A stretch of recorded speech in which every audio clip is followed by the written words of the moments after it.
Hey, this is Kevin Kelly, and you are listening to the Stardom Cast. This is Jessie from Club Venus from Stardom, and you're watching Stardom Cast.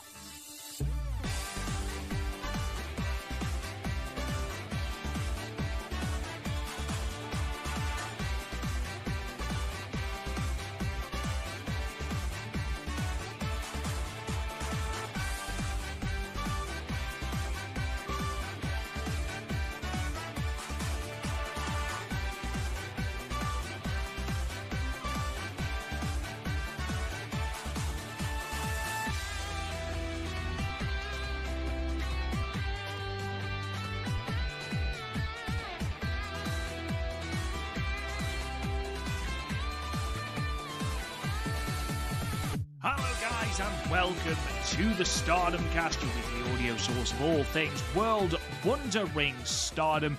I'm your host Rob Goodwin and I am joined as ever by Uncle MT himself, Mr. Matt Turner. Matt Turner, how are you, good sir?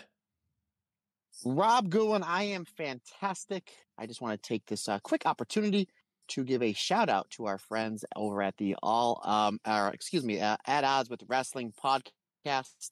I bumped into my buddy Joe and the team over there on my way into the AEW Collision tapings a few weeks ago. And I just want to give them a quick little shout out because they always give us some nice little plugs. They do mostly cover the American wrestling, and anytime like a Mina and Azumi or anything big with EO happens on the WWE or AEW shows, they do make mention that if you want to learn more about this style of professional wrestling, to go follow Rob and Matt over at the Stardom Cast podcast. So I want to give them a shout out over at Odds with Wrestling. And if you're a fan of comic books, as you know, Mr. Goodwin, I am, go listen to Long Box Hero. Joe and his buddy Todd, they do a fantastic job over there. So I just want to give them a quick shout out because they're always plugging us. So I figured, hey, let's return their favor and let's plug them. But brother, you're asking me how I'm doing. You know how I'm doing. I'm always doing great. Life is well. Everything is fantastic in the world of just not only Matt Turner, but pro wrestling. I mean, the AEW shows have been great. WWE's been fantastic. There's been some really, really good stuff going on. Obviously, Marigold, we have the giant show coming up this weekend. And then Stardom is really turning up the heat, pun intended, as we march on to the 5-star Grand Prix. But enough about me. What's going on with you? Are you any cooler? Because I know yesterday you were incredibly, incredibly warm whilst we were doing that alternate commentary. You were struggling for air, my friend. Yeah, it was 97 degrees. Today it's 88, and I think tomorrow's supposed to be 84, and then the weekend is supposed to be back up in the 90s. Oh, wonderful. I'd love to know, because obviously it's Fahrenheit that Americans sort of go by. I'd love to know what Fahrenheit it is at the moment, because I reckon it's a cool maybe 13 degrees Celsius. In fact, let's have a look at this, because just for comparison's sake, Celsius to Fahrenheit. Right, so let's go 16. Yeah, it's a cool 60.8, which when you consider that it's supposed to be the height of summer in Britain, that about sums up the British weather. I feel like we always start these things talking about the weather. Have you realised this? I think that's just everything in general. You could just be like, if you go into a store to, buy something, you'd be like, oh, how's everything? Oh, the weather, it's raining, it's nice, it's this, that, and the other thing. I think the weather sometimes is always a good place to start to see how everybody's day is going, my friend. Something we can all talk about, where we all deal with the weather, good, bad, or indifferent. That's very true. That's very true. I just like one summer where it's hot, and I just feel like we don't get that at all. We had our summer. It was 2 days in the middle of May, and I reckon that's probably our summer, and we're now on the long British march towards bloody winter again. But I cannot be too negative because, as you've said, Matt, there is so much good out there that we can talk about. And we're going to talk about some of that today. We're going to be talking about some Marigold, some Stardom in the news today, some WWE, in fact, in the news today as well. And then we're going to talk about these shows, almost back-to-back Korakuen Hall shows from Stardom. I mentioned yesterday they've basically taken up a bit of a Las Vegas-style residency up in Korakuen Hall at the moment. So we're going to be looking at the shows from the 4th and the 7th, and then we're going to obviously look on to this weekend's shows in Sendai, Osaka, and Maibara, 2 of which are now going to be live, which is excellent news. But before we get into any of that, Matt, before we get into a modicum of news, what is coming up on the Patreon? On the Patreon, our alternate commentary we released last week was a all-killer, no-filler match from the 5-Star Grand Prix 2 years ago, which Micah taking on Risa Serra from the 2022 5-Star Grand Prix. I know me and you have not seen that match in quite some time, and it wasn't a long match, and it did not need to be. It was all-out violence. Next week, our alternate commentary will be Mayu Iwatani taking on Momo Watanabe from the 2021 5-Star Grand Prix, and one of the best 5-Star Grand Prix matches that the fantastic company of Stardom has ever put on. And then sometime within the next 7 or 8 days, you'll be getting our roundtable discussion, which the roundtable discussion will be me and one Scotty Wrestling. We will be going through our top 5 all-time favorite championship reigns in Stardom, and that's going to be a tough one to do. I thought maybe we'd do 7, maybe we would do 10, but I decided I'm going to decide no, we're only going to do 5. So those 5 reigns, it's going to be tough to pick. So yes, that is what's coming up on the Patreon.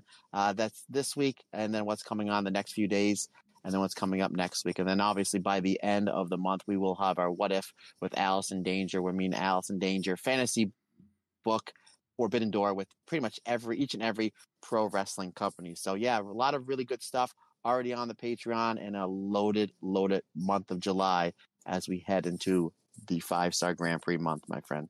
Yeah, we are barreling towards the tournament at a rapid rate of knots, and we've got a little bit of chat regarding the 5-Star Grand Prix in our news segment as well, because all of the official matches, the timetable and the schedule has been made official, so I'm looking forward to talking about that. Just before we do, though, just want to give a shout out to our latest patron, Pablo, who has joined our white belt here. Thank you so much, Pablo, for your support, and thank you everyone over at patreon.com/the Stardomcast for making this all possible. Let's delve into some news then. The first thing that we're going to talk about is a bit of good news, really. We talked about this on the Marigold Standard that we recorded and released yesterday. We weren't sure whether Julia was going to be cleared in time for Summer Destiny this Saturday. No need to worry now. She has officially been cleared. It was announced first in Tokyo Sport about an hour after we finished recording, Matt, which is about standard for our news. And then, obviously, it was announced properly through Marigold's Twitter channels. So she is cleared. She will be taking on Saori at the pay-per-view on Saturday, Summer Destiny inside Ryogoku. It's not clear at the moment if it is for the title. I know it was announced that when the card was announced that dependent on Julia's fitness level, this match will be for the Marigold World Championship. It hasn't been made clear yet. Presumably, Matt, we'll find out at the press conference that's scheduled for Friday. But even if it's not, fantastic news for Julia, fantastic news for Marigold, and fantastic news for us as fans. Yeah, absolutely. And if it isn't for the red belt, it's certainly for the title of biggest badass in Marigold. That's for damn sure. So yeah, as par for the course, whenever we get done recording, there's always some fantastic news that drops. And you know what I call that, Rob Goodwin? That's called consistency. So I'm really excited that after we release this episode of the Stardom Cast, of about an hour or two after we record, what Stardom is going to announce. So that should be fun. Yeah, absolutely. I am looking forward to the day where people are asking us to release podcasts so that breaking news breaks faster. I imagine we'll get election results and stuff like that if we just do more podcasts. But yes, good news indeed. Julia is indeed cleared to wrestle. You could see that she was had a lot more mobility in her wrist on the show on the 6th at Osaka box, the 176 box in Osaka, and even the weekend before that as well. So really good news. And again, 2 fantastic matches heading up that pay-per-view. Speaking of Marigold and speaking of this upcoming pay-per-view, Utami did an interview with Tokyo Sport, which she, again, Mirror Wrestling on Twitter, has done a fantastic job of translating and basically just asking her some things about her match with Io Sky. And there was just a couple of things, Matt, that I wanted to pick out for you because there's some really interesting tidbits here and some really good insight into Utami's mindset heading into this match with Io Sky. I mean, this first quote for a start, when she was asked about what she wanted from the match against Io, she said, quote, "This is a match between an American star and a Japanese star. I want to make this the greatest match in women's professional wrestling, both past and future, a match that will go down in history." So she's setting quite lofty goals for this match, Matt. There's no half-arsing this with Utami. She is dead set on making this a must-see spectacle, although fans of both Utami and Io, I imagine, were already expecting that anyway, weren't they? Like, if somebody tells Utami, like, this was just as good as your 5.5-star match you had with Shuri back in 2021, they're like, oh, man, like that, I need it to be better. But, yeah, she's setting this bar really high. And I mentioned this when we recorded the Marigold Standard yesterday, which, again, it just got released just a little bit ago. And I was thinking about it this morning where I mentioned that we basically figure we're going to get like a Stardom version of Io, where she's going to be doing a lot more risky things. And she's phenomenal in WWE. I think her and Gunther are the two best in-ring competitors under the WWE contract, in my opinion. And again, I made mention of this, again, on this week's episode of Marigold Standard, where Io's never been in the ring with somebody like current-day Utami Hayashishita. And I think I really stand on that. No disrespect to 2018 Momo, 2016, 2017 Mayu, 2015, 2016 Kairi. They're all great, don't get me wrong. But current day Utami Hayashishita, you can make an argument that she's the best wrestler in the world regardless of gender. I know we had Sonny Gutierrez on the show on the Marigold Standard. He said he thinks Utami Hayashishita is the best wrestler in the world, and he's not too far off. So the more that I thought about that, what I said, I think the more it makes sense. Again, everybody, Io wrestled in Stardom, was fantastic.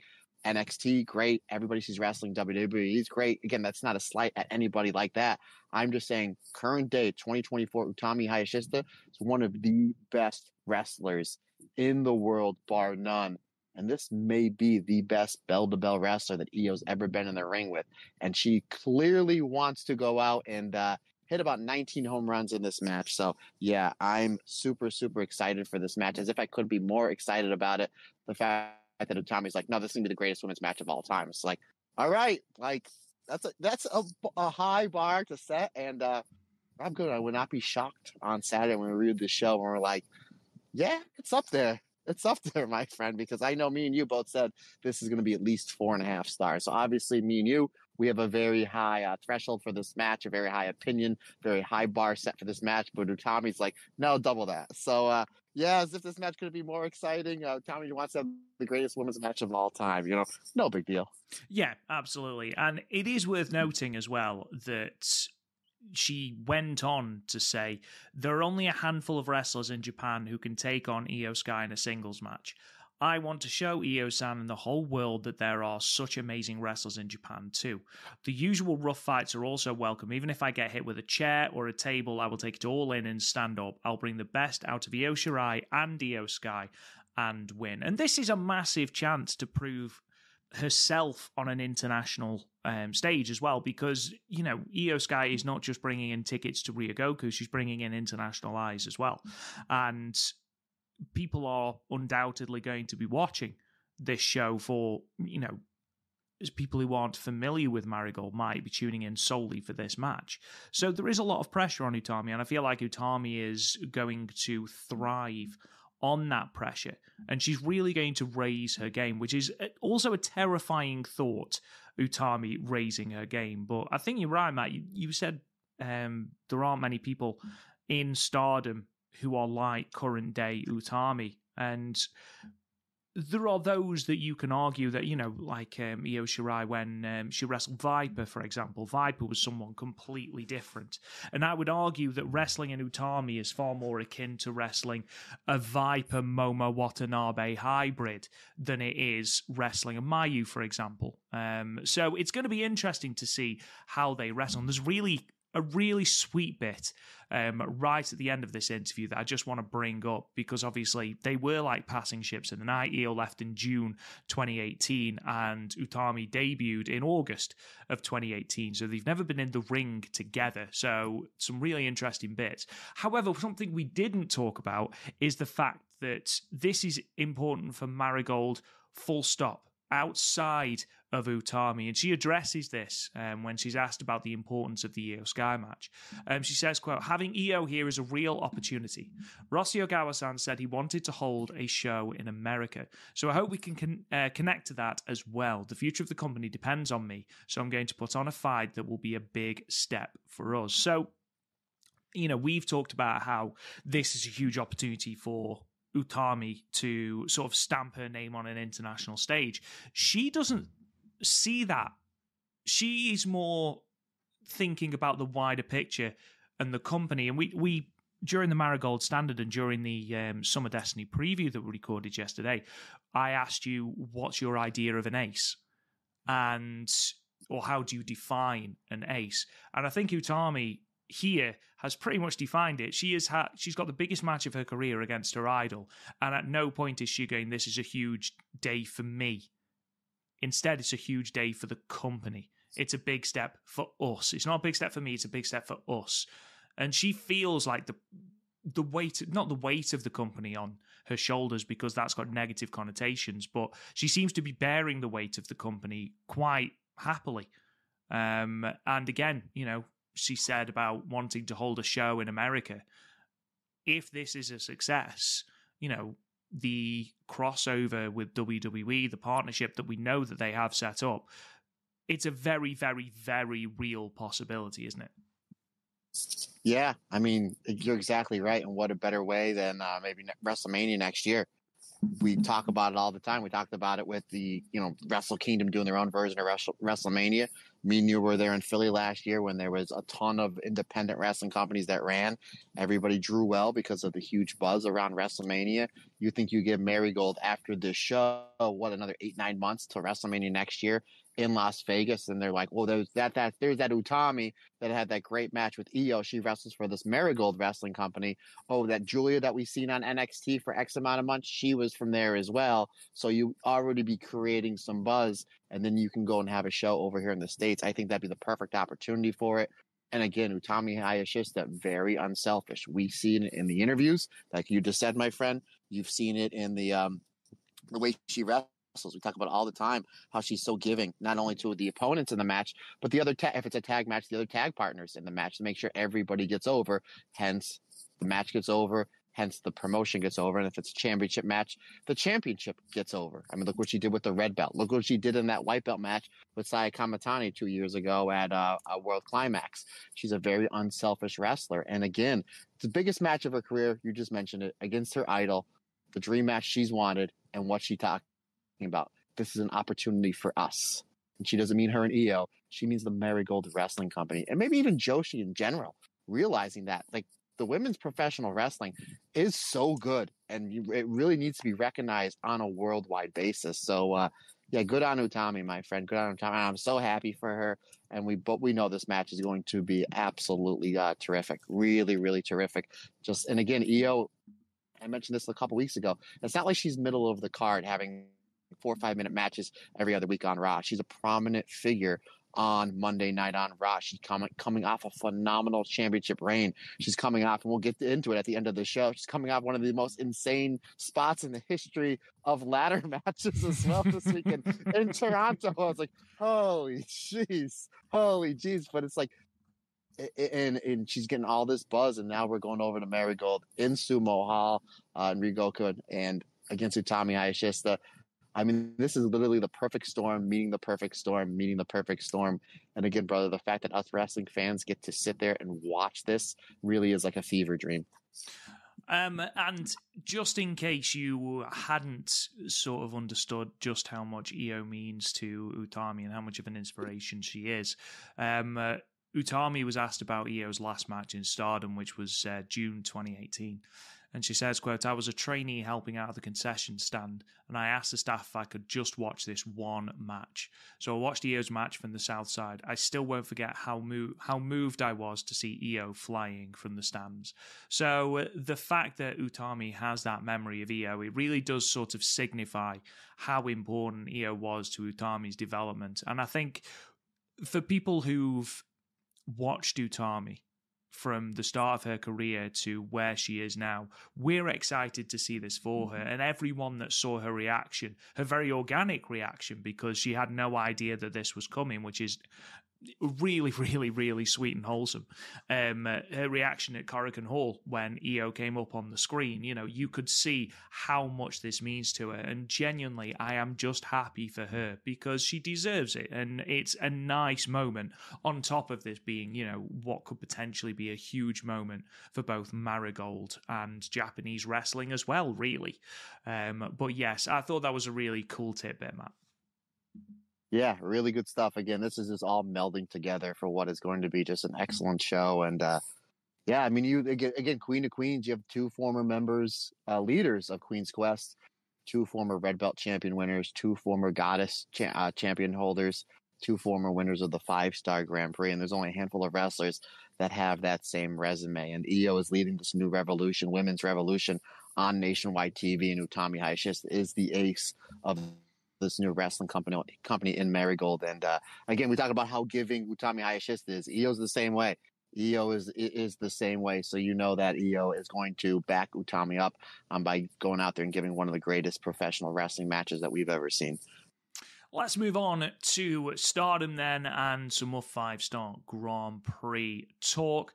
I mentioned on the Marigold Standard yesterday, but I will just quickly go through again. Most of the names are now announced for the 5-star Grand Prix. As you all know by now, it is the first year that the 5-star Grand Prix has been split into 4 blocks of 7, meaning it is 28 competitors, the largest field in 5-star Grand Prix history.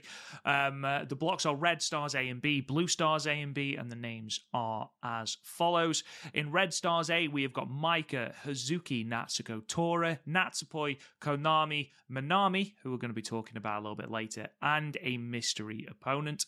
In Red Stars B, again, goodness gracious me, Mayu Iwatani, Tam Nakano, Momo Watanabe, Azumi, Meisera, Sairida, and Tomoka Inaba. Again, in the words of Sum 41, there is no filler there. It is all killer. Like, any permutation of the people in those matches, any sort of match there is only going to be a banger. There's absolutely no day off in that block at all. Blue Stars A is Saori Anou, Saori, Starlight Kid, Xena, Koguma, who I'm really glad to see back in the tournament because actually she's been doing some really good work on the Stardom World shows recently. X and a mystery opponent.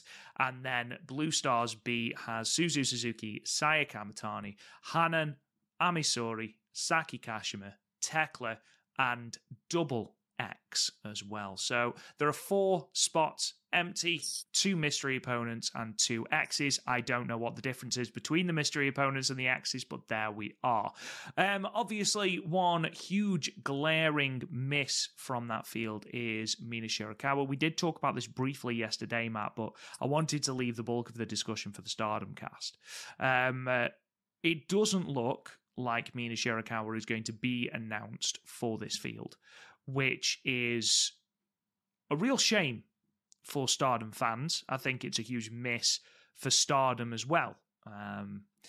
The rumour mill has been spouting that basically AEW want to use her more in the lead up to All In. Now,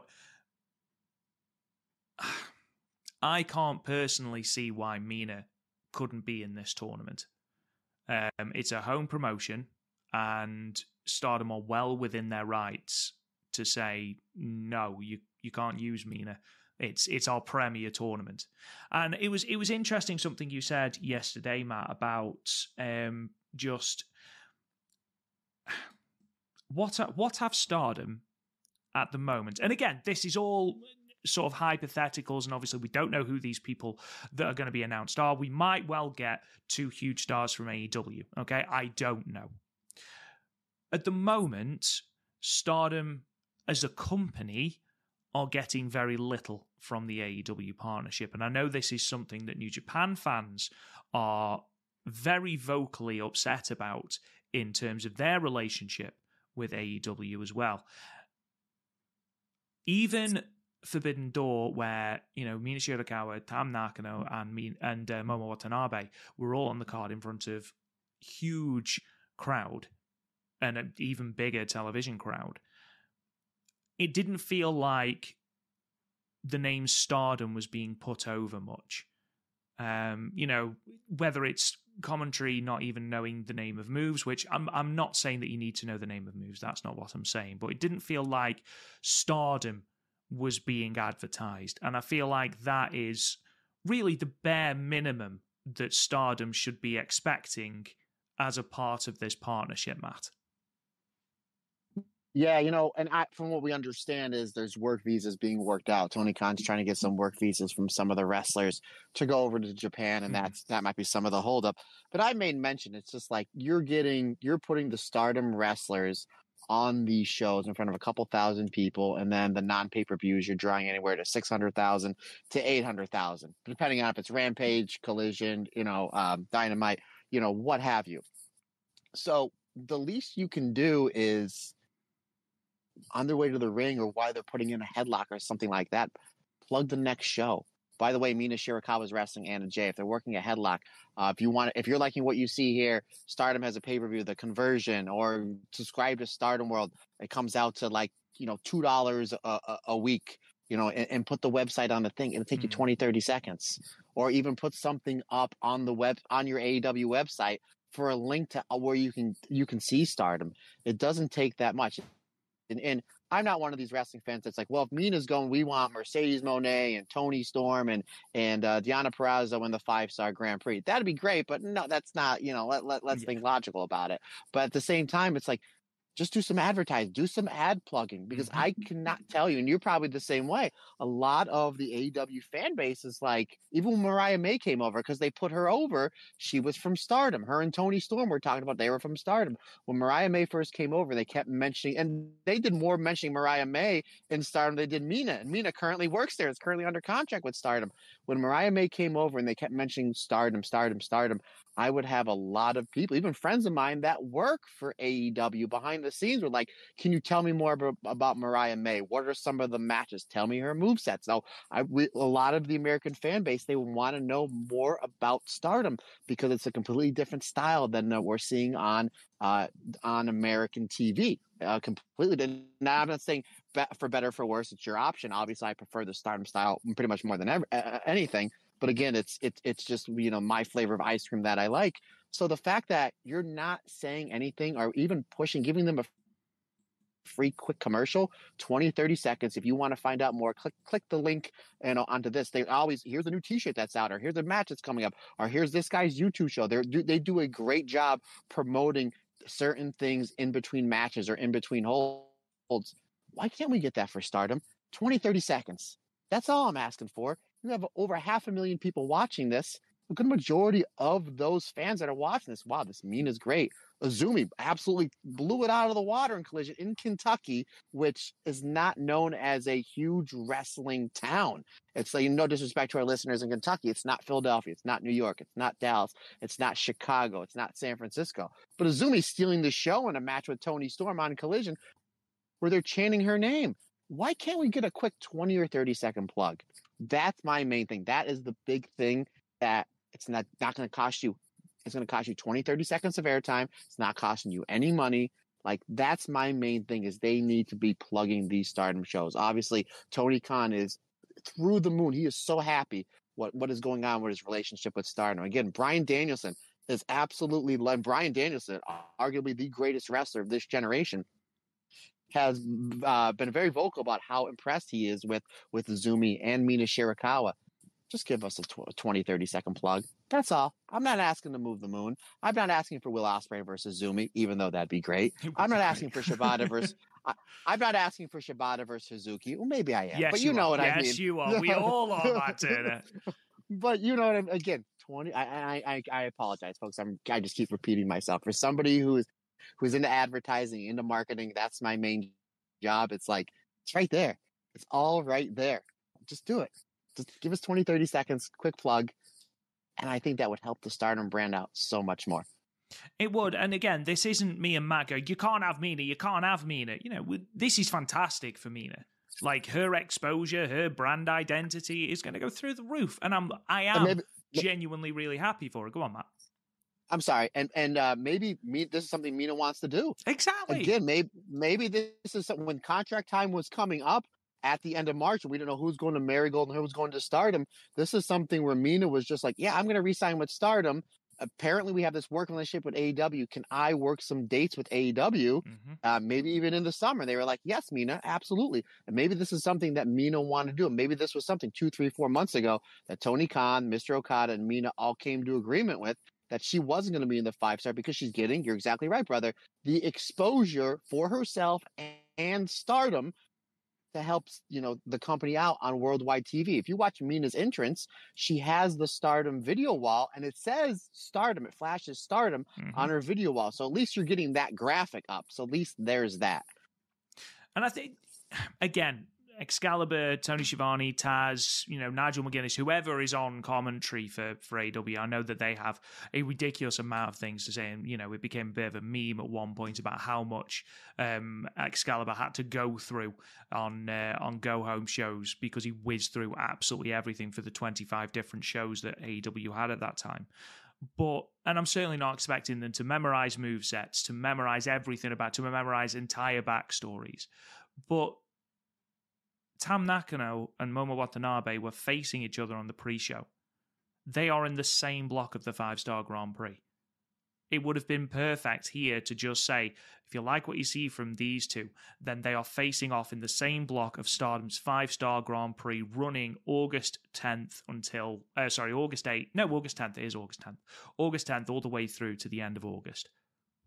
It doesn't take anything. And I'm, again, same as Matt, I'm not saying that I want dozens and dozens of AEW talent in Stardom, because in truth I don't, and I made that perfectly clear when I wanted the Stardom wrestlers in the blocks first, and, thankfully we've gotten that. But I just want this to be not a one-sided partnership. Ultimately, just as all of you do out there, because you are all fans of Stardom, that's why you are listening to the Stardom cast, we want what's best for Stardom. And I feel like we're getting there in terms of partnerships with other companies. I just feel like there could be more done, and more that's quite simple as well. Maybe we just need to send more notes to AEW, Matt. Yeah, that's what we keep doing. And thank you to Ian Riccaboni, who sent us a really, really nice message WrestleMania weekend on how much he appreciated the information we sent him. And me and you were texting back and forth on this. There may or may, again, there's 4 spots that are opened up. There may or may not be an AEW wrestler on there. But at the same time, I think with this give and take with AEW and Stardom, and again, it's a lot of Stardom wrestlers going over to AEW. We haven't seen AEW come over just yet. Considering the fact at the end of this year, going into next year, we have all those joint shows coming up for Wrestle Kingdom weekend. Maybe part of the deal is, and Mercedes Moné, Toni Storm, Deonna Purrazzo, they all been adamant once they came over to AEW, saying they would love to go back to Japan, especially start and work in Japan again. And by Japan, they've all been very vocal. They wanted to go and do some more matches for Stardom on a part-time basis. Maybe that's part of the deal. Maybe part of the deal is, okay, like, we'll send over Mina, we'll send over Uzumi, but when all your talent is over for the new year, for that Wrestle Kingdom show or that Wrestle Dynasty show, the day after Wrestle Kingdom in the Tokyo Dome, we have a show a handful of days prior in Ryogoku Sumo Hall. Why not have, can we have Mercedes? Can we have Toni Storm? Those are very real possibilities, because they're probably going to be over there anyway. So that could be part of the deal. Again, when these 4 wrestlers are announced, and if it's not somebody from AEW or not a big main eventer from AEW, folks, don't flip out just yet, because maybe part of the deal is on Sumo Hall, we may get Toni Storm and we may get Mercedes Moné. We may get both. That would be fantastic. Like, don't flip out just yet.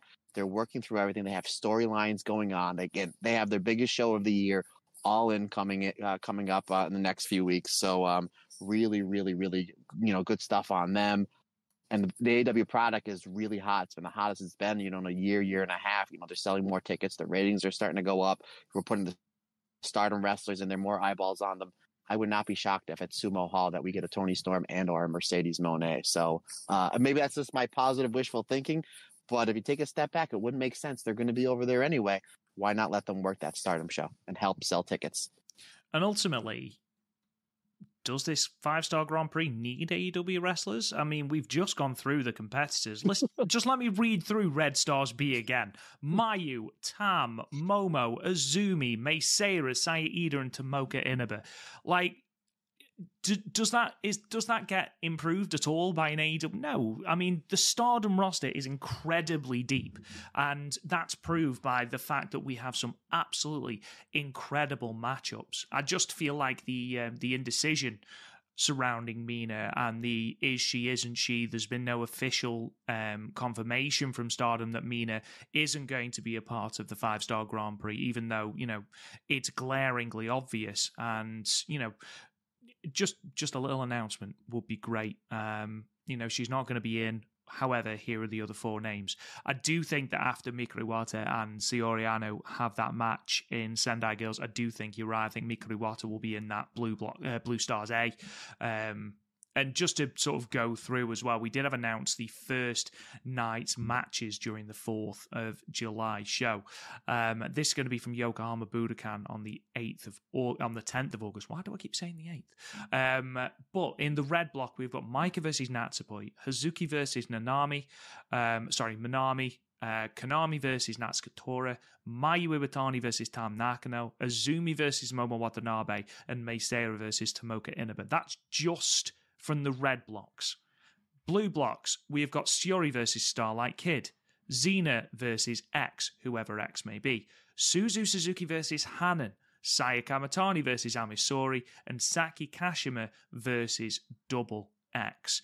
Those are 2 really, really good sets of matchups, and that's just night 1. I'm very excited for this tournament, Matt. More excited than I was even last year.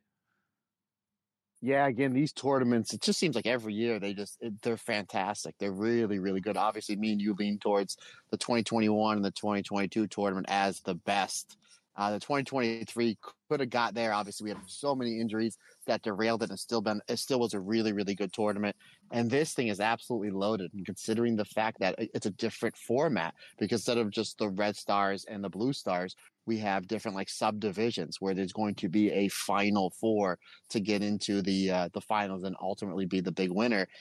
And not only does the winner of this is crowned the 5-star Grand Prix winner, they're going to get a future red belt title shot. And it's not been officially announced when it's been. The last 3 years, it has been at Sumo Hall on the 29th of December for Dream Queendom. But considering the fact that Stardom has a slew of really big shows that entire week, they got the pay-per-view on the 3rd.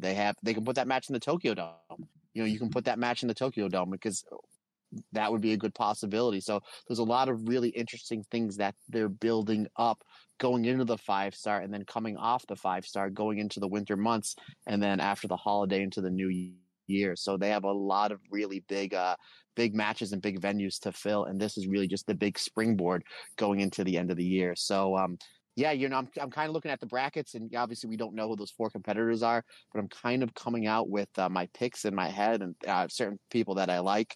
Obviously, we won't give our official picks until, we do our official 5-star primer that we do every year, my friend, and always excited to do it with you. Is it okay if I announce what we're doing for our contest for our Patreon listeners for this, my friend? I would love you to. So what we're going to do is we do this every year. So anybody that is a paid member of our Patreon, you have a entrant into the 5-star Grand Prix contest. And whoever wins, first I'm getting ahead of myself. So what we're going to do is the overall winner, whoever picks the overall winner, they get 5 points if you get that right. If you get the block winners right, that's 3 points apiece. So you have your Red Stars and your Blue Stars. That's 3 points each. You'll get 2 points for each subdivision winner. So you have Red Stars A, Red Stars B, Blue Stars A, Blue Stars B. So that's 2 points each. So you can get up to 8 points on that.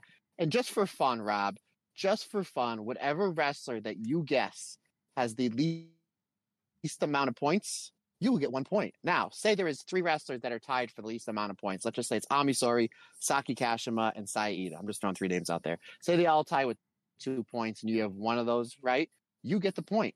And if there is a tiebreaker at the end of this, like if, say, for example, I'm just using me and Rob tie at 8 points apiece, there is no tiebreaker. You both win the prize. And the prize will be you either get one of Rob's books or you get something from our merchandise store. So that'll be up to the winner. So obviously we won't have anything posted until we get all the competitors. So 5 points for the winner, 3 points for each block winner, 2 points for each sub block winner, and then 1 point for the correct guess on the person with the least amount of points. So I always like doing this.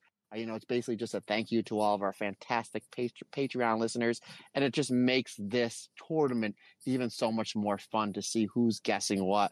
And it's really interesting to see like who certain people have winning certain things. It's always nice to look at like, really, they think so-and-so is going to win that block. Okay. I don't see it, but it's really, really cool to kind of see like what the most common answer is going to be and what like some left field out of answer will be. So that will be, again, folks, we're going to wait until all the competitors are announced and then we'll put something up on Patreon. And again, this is for any paid member of the Stardom Cast. So if you're not on the Stardom Cast Extra, little as $1 a month gets you in this into this contest and loads of bonus material.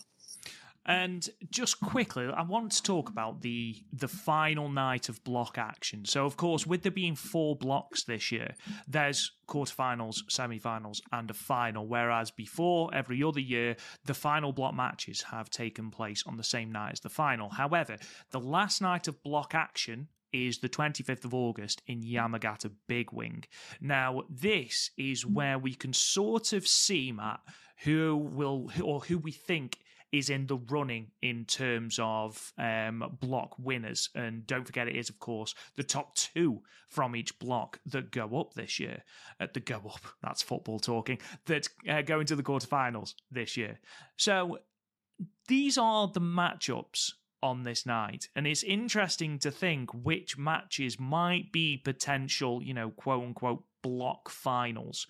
So you've got Maika versus Minami from Sendai Girls, Hazuki versus Natsupoi on the final night. Yeah, I have a feeling that could possibly be the person. It could be one of those 2 goes into the quarterfinals. I'd be very surprised if that's not the case with that match. Natsuko Tora versus mystery opponent number 1. Mayu Iwatani versus Tomoka Inaba. That could be another one. Tam Nakano versus Mei Seira. I think that could be, honestly, it could be all of them in Block B, to be, for goodness sake. The whole tournament, dude. There's no bad matches. And it makes it more interesting as well because you've got the top 2 going into the quarterfinals. I mean, Azumi and Saori is the other red block match from the final night of block action. So, in terms of Red Stars A, I would be surprised if Maika doesn't make it through to the quarterfinals, because she's red belt champion and you can afford for her to have a dominant block stage because you've got quarters, semis, and a final. I would be very, very surprised if it's not Maika and one of Hazuki and Natsupoi. I'd be very surprised. In terms of red block B, it's a case of you can pick any 2 of those women and I'm not bothered in the slightest. It's interesting to note that both Konami from red block A and Momo Watanabe from red block B aren't in action on that night. So their block fates will already have been sealed by that time. In terms of blue block, we have got Amisori versus Suzu Suzuki, Saya Kamatani and Hanan. That's another one for me. That, for me, is either winner of the block or second in the block. Saki Kashima versus Thekla is the other one in Blue Stars B.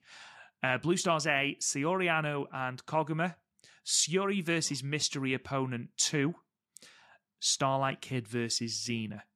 So in terms of Blue Stars A, let's start with Blue Stars A. Saori Anou and Koguma.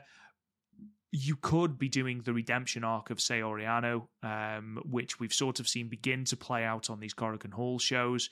It's completely dependent, obviously, on who Mystery Opponent 2 is. We can't really make any assumptions of Shiori in the tournaments. SLK versus Xena is a really interesting one, because the way they're pushing Xena at the moment, I wouldn't be surprised if she's up near the top of the block. But for me, that Blue Stars B block, it could be anyone from Suzu, Saya Kamatani, Hanan. I wouldn't bet against Thekla making it through to the to the quarterfinals, unless, of course, she's beating a news reporter with a baseball bat or something. But it wouldn't surprise me if Thekla beats Saki Kashima to go through, and Hanan and Saya Kamatani are your other sort of block final, if you will. What do you think? Rob, I got a question. I'm not even trying to be funny here. So what you're trying to tell me, for example, let's look at Blue Stars A. Yeah. So what you're telling me, if Saori Anou has 8 at the end of the tournament, right? If Saori Anou has 8, Shuri has 7, and everybody else has 0 to 6, Ami and Shuri advance to the next round. They take the top 2 points from each block. Is that what they're doing? That's what they're doing. First and second in each block go through to a quarterfinal. So from what I believe, and I could be wrong, the way it ordinarily works is, so for example, if you've got the winner of Red Stars A, they will face the second place in Red Stars B. Second place in Red Stars A will take on the first place person in Red Stars B. So the flip. Yeah, okay, exactly. And then obviously, presumably, it'll be Red Stars versus Blue Stars in the final. But it would not surprise me if, I mean, even Blue Block A is difficult to really get your head around, because Saori Anou, they could go with. Shiori has won the tournament before, former red belt champion. You obviously cannot bet against her. Starlight Kid had a woeful tournament last year, and I wonder if part of that was due to injury, because of course she did forfeit that last match against Mayu, but she'll be looking for redemption. Xena is someone that they are pushing, and that's the block with 2 mystery opponents as well, and that's discounting entirely Koguma, which obviously you should never do, because Koguma is, of course, a roll-up queen, and I think she's averaging something like 11 points a tournament or something ridiculous of the 2 tournaments or 3 tournaments that she's been a part of. So it's really, really interesting, and that's why I like looking at the final nights. What I really enjoy doing on G1 nights as well, because you can sort of see who's going to be there or thereabouts. We're not going to give our predictions now. We'll save that for the preview, but I would be very surprised if, Thekla, Saya Kamatani, and Hanan aren't in the mix for that Blue Stars B block, Matt. Rob, I'm going to throw some out. I'm looking at the brackets here. Yeah. So, quarterfinal possible, as if you're not hyped enough for this tournament, a possible quarterfinal match. Yep. Could be Hazuki versus Tomoka Inaba. Yes. Yep. Oh my God. Yep. What are we doing? How? Oh my God, this is amazing. Yep. It could well be Maika and Momo Watanabe 2. It could be Natsupoi versus Mayu. And of course, we're discounting like Natsugatora and Konami, which, obviously we shouldn't do. And again, there's another mystery opponent to throw into the mix as well. But yeah, there are some really, really, really tasty matchups potentially here. I mean, we've already had little previews of Hazuki and Saori Anou in singles competition this year. Why not run that back in the quarterfinals? That could be really, really interesting. But yeah, it's. Do you know what? I wasn't. Oh my God! Sorry, I didn't mean to interrupt you. How about this fine. Blue Stars? Yep. Suzu Suzuki versus Shuri, yep. and Saori Anou versus Saya Kamatani. Mm-hmm. Who do I give my money to? You? Okay. Yeah, absolutely. Go for it. I am more than happy to take your money, Mr. Turner. I mean, I personally think Starlight Kid makes it out of this block, simply because she had such a weird tournament last year. We were talking about this not long ago, about how, she finished second bottom from the block, and that was only because Saya Kamatani was injured. So, I think she ended up with 4 points, and 2 of those were via forfeit. So I think she will be out for redemption. Obviously, she's extremely hot at the moment with this as of yet unnamed super faction. I'd be amazed if she doesn't make it out of the block. And then, you look at potential matchups from Blue Block B. Starlight Kid versus Suzu Suzuki. Starlight Kid versus Saya Kamatani. Starlight Kid versus Hanan. Starlight Kid versus Thekla would be really good. There's some really interesting matchups there, and I'm very, very excited to see where we go. I mean, I'm hoping that by the time we record our next episode, we should know the full block lineups, because we are a month exactly to the day as we record the 10th of July. We are a month away from the tournament, and it would be good to build hype. I know that the chances are, again, just to briefly mention AEW, because I don't want this to become an AEW podcast. But if they're sorting visas out, I understand that. And like I said, I imagine that once Saori Anou has had that match with Miko Ano, bloody hell, with Mikuru Iwata, I imagine she will get announced. And, you know, there is you and Chihiro Hashimoto having matches with Stardom talent over the next week or so. There's Momo Watanabe having a match with Dash Chisako. So, again, either of those could be announced as well. It's interesting, and I like the sort of the intrigue surrounding it. And obviously, as it becomes official, we'll let you know. Couple of things to do with Stardom wrestlers out and about. Saori Anou and Natsupoi were a part of Naokakuta's cross show as part of TJPW, as part of her retirement show. They beat the team of Naokakuta and Tei Honma in the main event in 18 minutes and 46 seconds. The match isn't available on Stardom World, but it is on Wrestle Universe right now for subscribers. I haven't had a chance to watch this match yet. Matt, have you? I did. And real quick, Himika was in the first match as a referee. Got some work in. Was over, got some work in. I'm not saying she did have like the perfect retirement. However, I won't say no to a Himika return. But I mean, she was great. This match, Rob, I'm glad you brought it up. I know you're extremely busy. Please take the time to watch this match. I reviewed it. I have my notes here. I'm not going to spoil anything for you. It's Natsupoi. It's Saori Anou. The other two wrestlers I know very, very little of. However, they were absolutely fantastic. I had it at 4.25 stars, just to give you the Stardom scale rating. Definitely take the time to, not only for you, but any of our listeners that have access to Wrestle Universe. I mean, we subscribe to it because of Marigold, so it's just like, oh, okay, it's here. We may as well watch it. I absolutely loved it. It was Saori Anou and Natsupoi at their best as a tag team.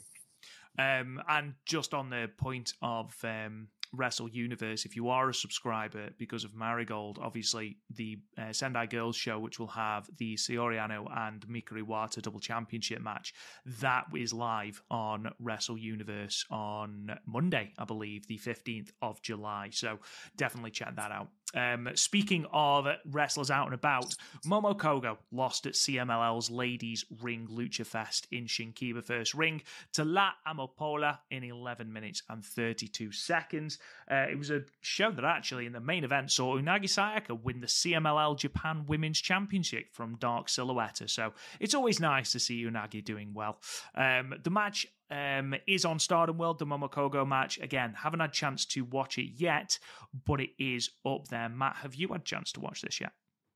Believe it or not, Rob, for somebody who is able to make time for just about everything, this one I was not able to make time for. And, I'm a huge fan of Momokogo, but I will try to get that watched and maybe do a quick review either on social media or YouTube, or maybe even for next week. Unfortunately, I did not get to that one. Your lack of dedication upsets me. I know. And I apologize. I apologize to you and Momokogo. I've just actually had a news notification come through that Steph Vaca has left CMLL and New Japan with immediate effect. Ooh, I did see she had a match with Tessa Blanchard where she was kissing the canvas and blowing kisses to the crowd. So to me, that looked like she was leaving. But has this been confirmed, Mr. Goodwin? It has. Sean Ross Sapp. It's come through from a lot of Cultaholic. There's been quite a few different wrestling sites that have. There's also been a press release as well, I've just seen from CMLL as well, that says she's been stripped of both titles. It does look like she's not going to be a member of partner promotions as well, because she's pulled out of the Fantastica Mania tour, which is obviously the New Japan tour as well, which does sort of indicate that she's not going to be heading to AEW. I imagine then that she might well be heading to WWE. Ooh. And you know what? WWE, in my opinion, has the best women's division other than Marigold and Stardom for obvious reasons, because now I'm just starting a fantasy book. She'll probably go to NXT first, where she may run into one Julia in the in the upcoming months. Roxanne Perez is great. I did not see this NXT Heatwave show. Everybody's telling me how great it is, and I don't watch NXT that much because so much stuff I have to watch. But obviously, Asuka, Charlotte Flair, Bianca Belair, Io, Kyrie. Oh, geez. Oh boy, howdy, buddy. If that's the way, I mean, it's Steph Vacker. She can write her ticket anywhere. The fact that she is getting recognized on a worldwide basis like this is good on her. So congratulations to wherever that she lands. But if WWE is her home, that's a home. I think that the way that they've been pushing the women's division the last year or two, good on her because she'll hit a home run over there. And she has that aura, even though English isn't her first language, very much like an Asuka, a Kyrie, and Io. She has that aura where it's just like everybody speaks the language that is pro wrestling. So that's awesome, man. That, the fact that, and I've only seen maybe about a dozen or so matches of Steph Vacker, and I'm a huge fan of hers, as I'm sure you are as well, partner. So the fact that she's going to be landing maybe on a Raw or SmackDown or NXT in the next few months, that's really exciting because it'll be easier access for me to watch her. So congratulations to her. I'm really happy for her. She's definitely earned it. It does just say personal circumstances at the moment, but it is very telling that I know she had big deals on the table from both AEW and WWE, so it wouldn't surprise me. And of course, if she does sign with WWE, they have a partnership with a little promotion called Marigold, so I'd very much be happy with Steph Vacker making an appearance in Marigold.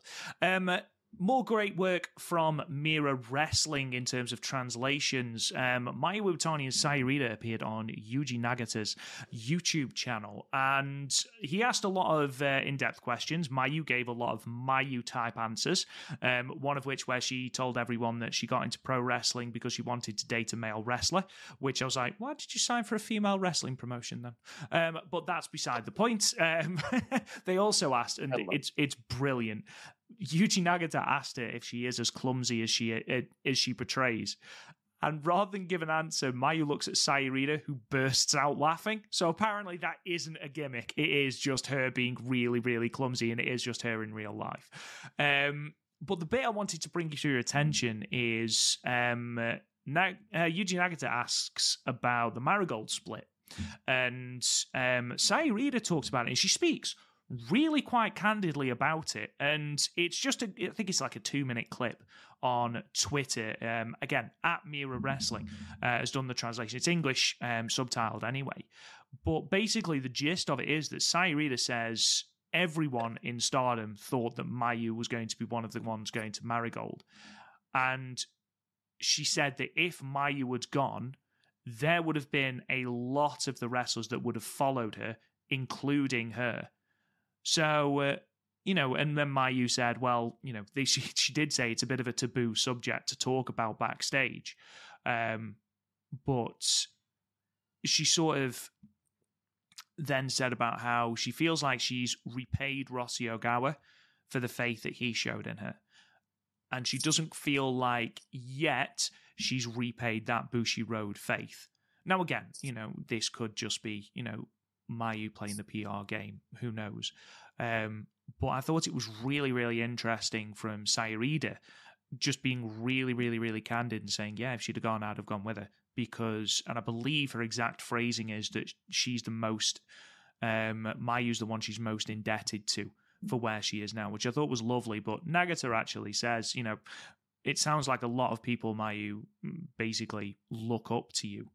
And, Mayu accepts it in her Mayu way. But I thought that was a really, really interesting little tidbit. And if you haven't already seen it, I do recommend going to watch it, because genuinely it's really quite illuminating to see a wrestler answer honestly. Because, we've all seen interviews with wrestlers where, they are clearly allowed to only say certain things. But props to Saori for being honest, Matt. Yeah, the Iida came off as like a star in this. Again, wasn't that long of a clip, and it was really cool having Yuji Nagata, a legend of the Japanese wrestling scene, still going today. For somebody that when I first got into wrestling, the Yuji Nagata tapes were ones that I studied over and over again. So it was really cool seeing him conduct the interview. And I know there was a YouTube clip that's out there that came out a couple years ago where Nagata was teaching Mayu English, which I thought was really really sweet. It's like, yes, I saw that. Best, I thought that was really cool, but yeah. Again, it's Mayu when she's in these interviews and these settings. It's going to be entertaining because she just can't help but to be herself and be Mayu, which is entertaining.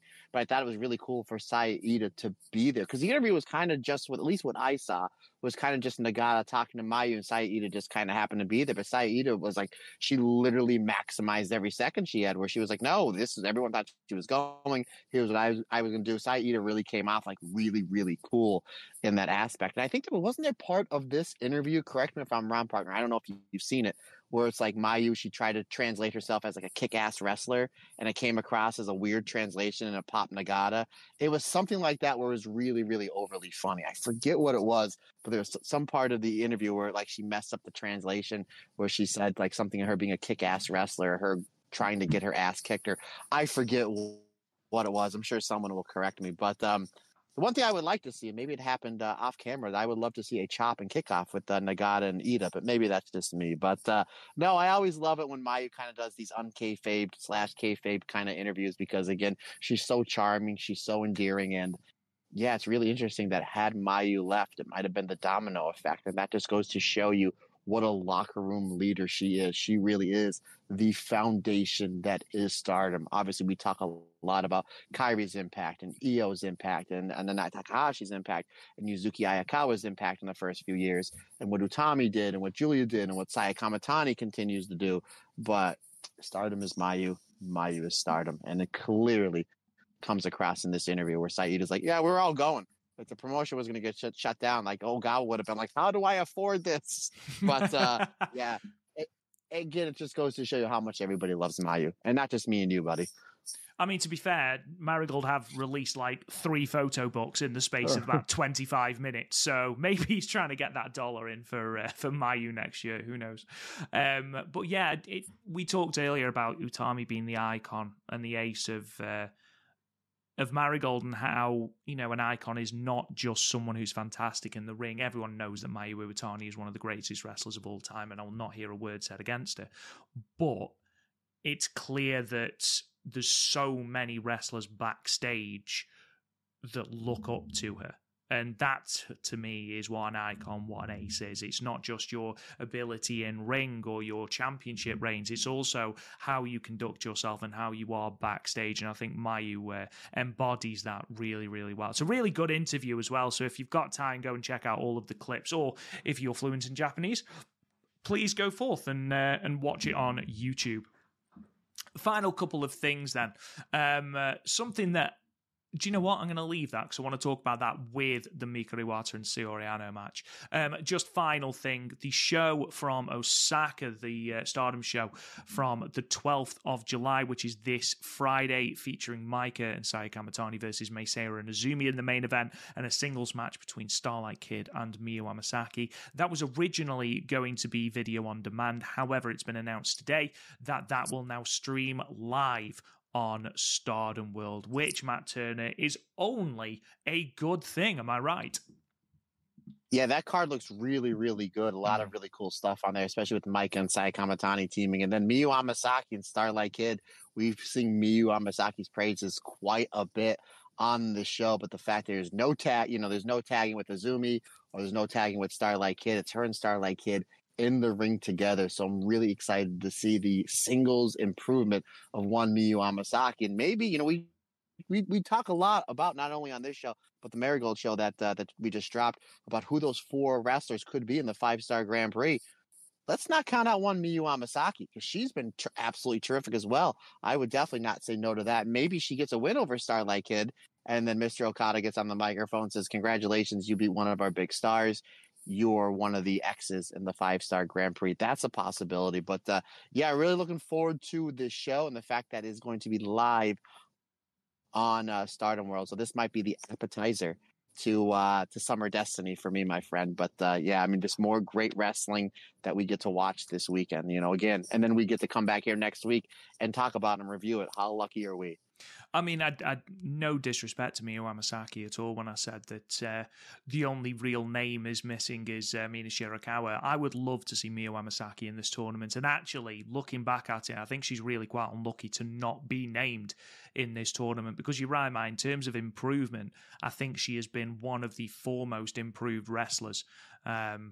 And yeah, I think it is a little bit of a shame that she hasn't made this tournament bracket. Maybe instead of, Manami, but obviously we don't know where that's leading or anything like that. Maybe she will be one of the X's. Maybe she'll be one of the mystery guests. I don't think there are many people who watch Stardom regularly who will be disappointed if Miyu Amasaki is announced to be making her debut in the 5-star Grand Prix. But especially imagine if she ends up in Blue Stars B. Miyu Amasaki versus Hanan, Miyu Amasaki versus Saya Kamatani, and Miyu Amasaki versus Suzu Suzuki. Yes, all of the yes.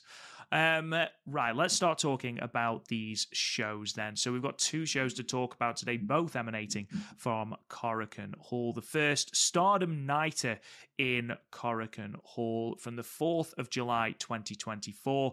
796 people in the building. I know that the idea behind the Nighter shows, we have another one, I believe, the 23rd of July. The idea behind this was to give discounted tickets on weeknights for Korakuen Hall shows, which I think is a really, really cool idea, so that people after work and after school would be able to go straight to the wrestling at Korakuen Hall. I like the idea. It's not a bad attendance for a weeknight, not quite as good as the show from the 7th, but obviously that's to be expected when you consider that the 7th was a Sunday.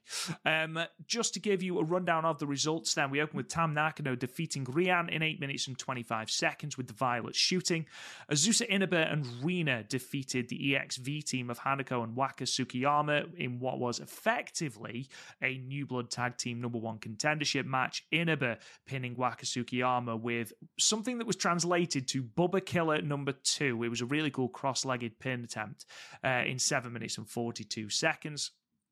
6-woman tag team match, the Stars team of Hanan, Hazuki, and Momokogo defeated the Cosmic Angels team of Sayaka Kurora, Aya Sakura, and Yuna Mizumori, who's another one I think is quite unlucky to miss out on a 5-star place. Hanan pinning Sayaka Kurora in 8 minutes and 10 seconds with the Hanan special. Tag team match, Azumi and Mei Seira defeated the EXV team of Mina Shirakawa and Xena. Mei Seira getting the pinfall over Xena in 8 minutes and 48 seconds with a shooting star. In a 10-woman tag match, the Uedatai train keeps on rolling. Fukigen Death, Momo Watanabe, Natsuko Tora, Ruaka, and Thekla defeated the God's Eye team of Konami, Ronnie Agami, Saki Kashima, and Syuri and Hina in 11 minutes and 6 seconds. Thekla pinning Syuri with a Dokugumu death drop in 11 minutes and 6 seconds. I was going to say clean, completely forgetting the massive baseball shot from Momo Watanabe. Tag team match, the Stars team of Koguma and Mayu Utani defeated Miyu Amasaki and Starlight Kid in 11 minutes and 3 seconds. Mayu submitting Miyu Amasaki with the modified Dragon Sleeper. In your semi-main event, the Cosmic Angels teams of Saori Anou, and Natsupoi, and the Sendai Girls team of Manami and Mikari Wata went to a 20-minute time limit draw. And then in your main event, the Golden Generation tag, Maika, Sayurida, and Saya Kamatani defeated the God's Eye team of Amisori and Tomoka Inaba and Lady C, with Saya Kamatani pinning Lady C with the Star Crusher in 17 minutes and 52 seconds in what apparently, Matt, was an impromptu hair versus hair match. Who knew? Correct me if I'm wrong. Didn't Lady C win the beauty salon zest match? So it's like, yes. That's literally what I thought. That's literally what I thought of as she was cutting her hair, and and we'll get into it. She gave a great, passionate promo. She did, basically cutting off all ties with Queen's Quest because she has to, and they did a great job spotlighting Lady C against somebody who's the lower mid card in a main event slot at Korakuen Hall. I thought that was really, really good, and it's basically a new look for Lady C, pending if she does go to God's Eye, which I know me and you are on the same page that she should, and would really help her out. But yeah, as she was cutting the hair and getting that passionate promo, I was like, didn't she win the beauty salon zest hair match? I wonder if she cashed in on that. And I wonder if there's an expiration on that golden ticket, to quote Willy Wonka. But yeah, all in all, though, it was a pretty good show. I will say this: I I do have one little negative thing I have to say about Stardom. Robin, you know, I love Stardom, and I'm not a negative person. However, there's something that really irked me for about 5 seconds, and then I got over it. That this show started at 6 o'clock a.m. my time on Saturday. So you know me, I am a time fanatic. So I'm like, all right, I'll get up around 5:30. I think I know what you're going to say. So I get up, I'll get up at 5:30. I'll feed the cats. I'll put my contacts in. I'll get some water. I'll get a stretch in. I'll be ready to rock and roll. By the time I get everything done, it's 5:52 when I go to turn the show on. And the second match is halfway over. And at first before I go to bed on these Stardom shows, I triple check to make sure, one, what time my alarm set for, and what time the show is supposed to start. And I don't care if it starts at 11 p.m., 2 a.m. I just need to know what time I need to go to bed or take a nap, just so I know what time to wake up for. So I was dead set that this show started at 6. Again, 5:52, I turned the show on. I'm all ready to go. And we're halfway through the tag match number 2. I was like, wait a minute. I thought this was 6. Was I wrong? Sure enough, I go on We Are Stardom, and it says starts at 6 o'clock. However, there were 2 YouTube matches that started at 5:30. I was like, why didn't they just announce that beforehand? Because I would have got up at 5:15. And match number 1 was my beloved Tam Nakano. I was like, what the heck? So I didn't I literally, it was the last 2 minutes of the tag match, because I saw the really cool finish with the Zusa Naba with the roll up. Not only that, but she did not only it was a leg kick, it was like an ankle kick to take Waka down to set up for the roll up. I'm like, that's really cool. For somebody that's like 16, 17 years old, that's been wrestling like 2 years, the fact that you don't do an inside leg kick, but you do a style inside leg kick, but to somebody's ankle, you know how much that hurts to take them off their game and for the roll up. I thought that was really cool, but I did go back the next day and watch it on YouTube. But like, not for nothing, Stardom. I wave the flag more than the Stardom flag, probably more than anybody over here in North America. Just tell me what time the show's starting, and I'll get up and cover it. Like, don't make me go back and watch it. But regardless, all in all, though, really, really good show, brother. Was that where you thought I was going? Yeah, I knew it was something to do with the start. But yeah, overall, I thoroughly enjoyed this show. I thought Tam Nakano did a really good job with Rian. I thought Rian gave her best performance in Stardom yet, and I thought Tam was a huge part of that. Gave them lots and lots of time, which was really good.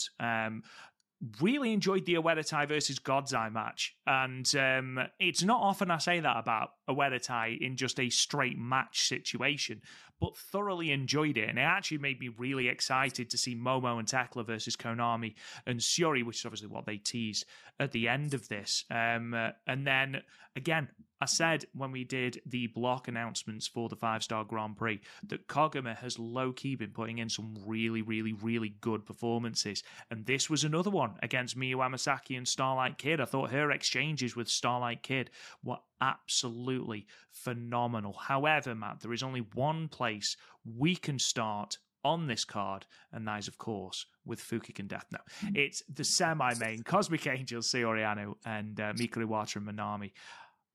We really need to talk about Saori Anou's emotions. They're so subtle, but they're so good. I mean, I was on a roller coaster for this 20 minutes. Honestly, like, she wasn't herself, and then Natsupoi, who seems to have poke-evolved, if you will, from Natsupoi to Natsupoig.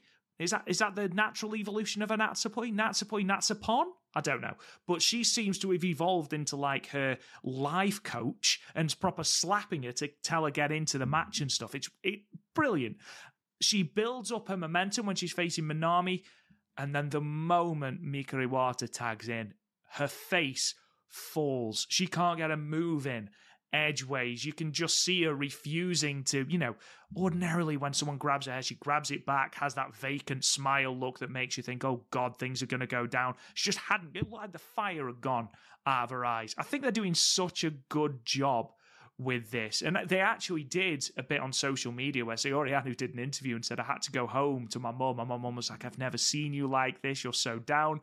And apparently Mikuru Iwata has sent her text messages saying, basically, you don't have to be down. Listen to what Natsupoi is saying. Go and eat some food. Soak up some sun. And it's like, this became really, really deep, really, really quickly. But this match, I absolutely loved, Matt. I thought the pacing was brilliant. It didn't feel like a 20-minute time limit draw by any stretch of the imagination. You have got 4 really, really talented women in here, but by God, is Natsupoi a star? You know what? Saori Anou, she comes out and she looks like she wants to be anywhere but here, right? Which is the gimmick. It's like, that's right. And then you have her coming out in Korakuen Hall, and Saori Anou looks like such a star. Like her ring gear, her entrance, and she doesn't have to do anything. So she looks like $1 million, but at the same time, when you look at her facial expressions, like, I want to be anywhere but here. And then Natsupoi is to the side of her doing her Natsupoi stuff, like doing the Natsupoi stick, was like, hey, here we are. Here's my good buddy Saori Anou. Here she is. Here. And then she's like, I just don't want to be a Rob. I had flashbacks to like 15, 16 years ago when I had to get Lily ready for like preschool and kindergarten, and I just couldn't get her out of bed, and I had to dress her, and she'd be like, Dad, I want to be anywhere but going to school. Please don't make me go to school. And then I would bring her, I'm like, here's my cute daughter. Here I'm playing the Natsupoi, and like Lily's playing the Saori Anou. I literally had flashbacks when that kid was just a handful of years old. And that's, you know, what a tag match that would be. Me and Lily versus Saori Poi. I just thought that was great.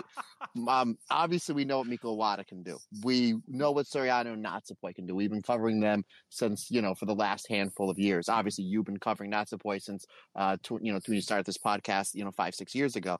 I've only seen a handful of stuff of Manami. She was great in the match the week before with Rina. I thought this was genius booking to put her in this match with other wrestlers that can accentuate her positives. She was terrific here, and it makes me more hyped up that the fact she's in the 5-star Grand Prix. She's another one. I don't expect her to win the block, but she's another one. She may get 2 points, 3 points, 4 points. That's going to have a lot of great matches because she was terrific here, and she can keep up with the Stardom roster. Not a lot of wrestlers can do that, but we saw it here. She was terrific here, but I like how, again, Saori Anou, for the first handful of minutes this match, wants to be anywhere but here. And then it seems like Natsupoi just getting the crap kicked out of her from Miko Wada, and it just wakes Saori Anou up. Like, wait a minute, my friend who's trying to help me out, that I promised to give this Wonder of Stardom Championship match to, that now I can't because I lost it to this person, is getting her ass kicked by this same person. And then she just flipped the switch. And not only is she not like the Saori Anou from 4 or 5 months ago, she seems to be more aggressive, violent Saori Anou. And that's what we're going to get come Monday, is a more aggressive, violent version of an already fantastic character. And it just adds so much more layers, not only to the Saori Anou character, but this story where these three are wrestling for the Wonder of Stardom Championship.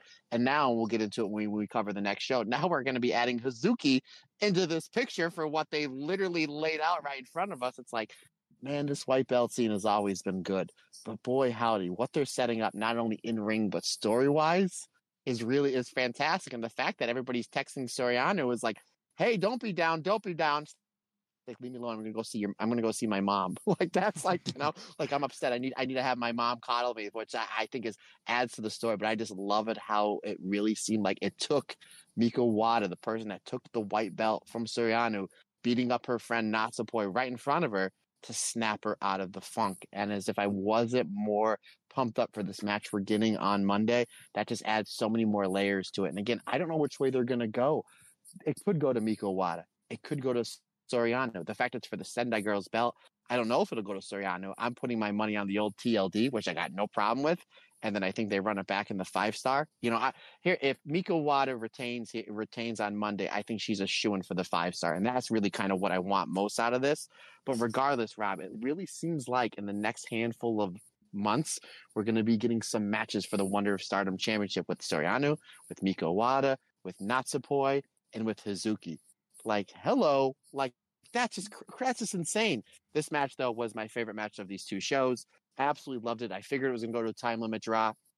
Made sense for it to go to time limit draw. We get to see more Saori Anou and Natsupoi, Saori Poi, as you coined them about a year ago, partner, as a tag team. They're fantastic. Again, love seeing Miko Wada. She's terrific, and I'm so hyped for what Manami can do and will do in the 5-star Grand Prix. Brother, I had this at 4.25 stars. I thought the booking of this match was seamlessly perfect. Yeah, gave it 4.25 stars myself, mate. Absolutely fantastic match. I think everyone sort of had gotten the gist that we were eventually building to Natsupoi and Saori Anou. And it was just a case of when they were going to pull the trigger. And the longer they sort of held off, we were like, are they really going to hold off till December and do this at Dream Queendom? And suddenly they've made what could have been a very predictable situation. They've added a brand new twist on it, and all full credit to Stardom, because genuinely this is a really, really entertaining angle and a really, really cool story that they're building, to the point where now I'm very, very excited, or more excited than I was already, at the prospect of a Natsupoi and Saori Anou match, because that's going to be fantastic anyway. But now there's stakes and story in it, and now obviously with 10-year anniversary Hazuki declaring that she wants the white belt, and perhaps being the most over babyface in the entire history of the world when it comes to the white belt and her fruitless endeavours to get it, it's a very exciting picture. And what I wanted to ask you, Matt, before we move on to talking about the main event in particular, when do you do it? Because this is Hazuki's 10th anniversary year. Obviously, on the show on the 7th, she declared that this will be the year that she holds the white belt. Do you have Natsupoi get the white belt before the 5-star, let her have a run with it, and then drop it in December? Do you hold off on that, have Hazuki be the one to take the belt in December off either Saori Anou or Mika Iwata, and then have Natsupoi dethrone Hazuki? What would you do if you were in the Booker's chair? Now, I want to clarify. Hazuki said she's going to win the white belt in her 10th year of wrestling. That does not mean she's going to win it by the end of the year. That means literally 1 year until July 7th. Let me dream, Matt. Let me dream. No. I'm just saying, just to add context to the question that you just asked me. I'm all for it. I'd put the white belt on Hazuki tomorrow. I would have put it on her 6 months ago. I love Hazuki in the white belt. Yeah, I mean, again, folks, it's Hazuki. We wax lyrically all the time on the show, and I know we have new listeners every show, and we hope you're enjoying the content that we give you. But to listeners that have been listening to the show about a year or so ago, we are so ready for the Hazuki white belt run. It's something that she has deservedly earned. I don't like the word deserved. It's something that she's absolutely earned, this run at the Wonder of Stardom Championship. And anytime there's any type of tease with her in the white belt, whether it's a picture of her going to the current champion in a tag match and her, the champion, and the belt happen to be in a picture, and it goes up on social media, people go nuts. Like, all right, it's Hazuki's time. It's Hazuki's time. It's Hazuki's time. So, again, it may not be at the end of this calendar year, but she has until July 7th to win the belt. Will she win it? I'm pretty darn sure she's going to. I'm not going to say guaranteed, because there are no guarantees in life. But they would have not had her cut this promo in the ring so passionately about her promising to win the belt. She said not only that, she said, or she wouldn't have, I'm sorry, get ahead of myself. She said she cut this promo in the ring. Stardom, the English Twitter page and the Japanese Twitter page, put this up almost immediately. And then she did a backstage promo right afterwards saying she was going to win the Wonder of Stardom Championship for her international fans. That made me and you, buddy. I think Hazuki is doing this for the Stardom cast. That's the way I feel. And again, that backstage promo, in all seriousness, was something that was quickly put up on We Are Stardom English Twitter page and the main Stardom Japanese Twitter page. They put up 4 Hazuki promos in a matter of like 10 minutes of this show being finished. And they tweeted it, retweeted it. So this is something clearly they're beating into our heads like, this is something that we know that you want. We're eventually going to give it to you. Just let the Mika Iwata, Saori Anou, Natsupoi story play out, and eventually we'll get there. Can it happen at Dream Queendom? It's a possibility. Can it happen at any of those shows going into the new year? That's a possibility, because all those shows are going to be very, very heavily attended and very, very heavily, openly watched by a lot of wrestlers, or a lot of wrestling fans.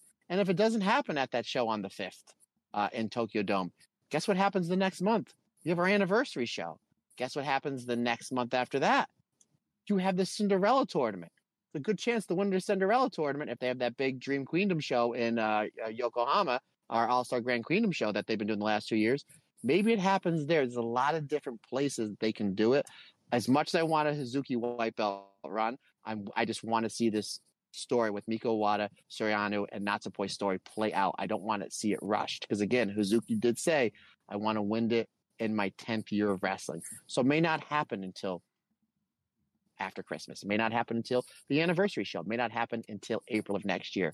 Regardless, I think that we're going to get it. I mean, they literally laid this out so well for us. You give Natsupoi her run with the belt.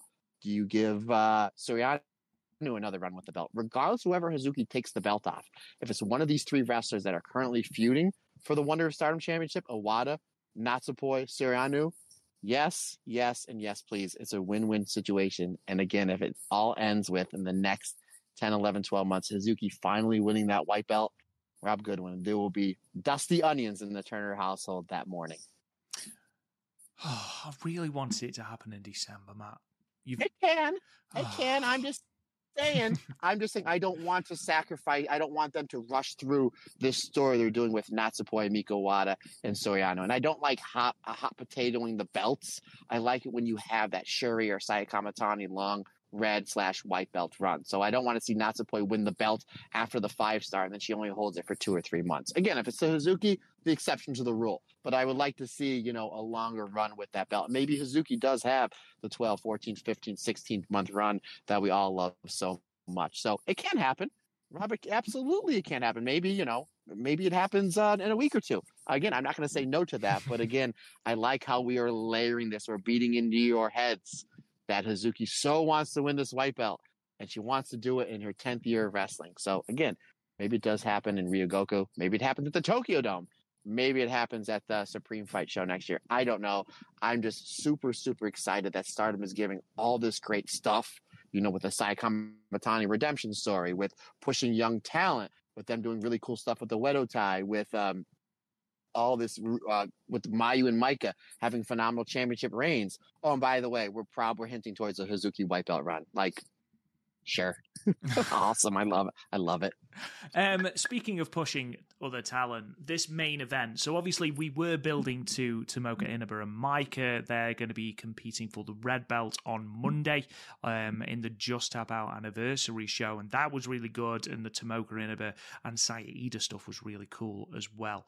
But Lady C had such a spotlight in this match, and I loved that. It's really nice to see her get that spotlight. Yes, she was the one that ate the pinfall, but her exchanges with Saya Kamatani were fantastic. A dropkick out of a chokeslam, anyone?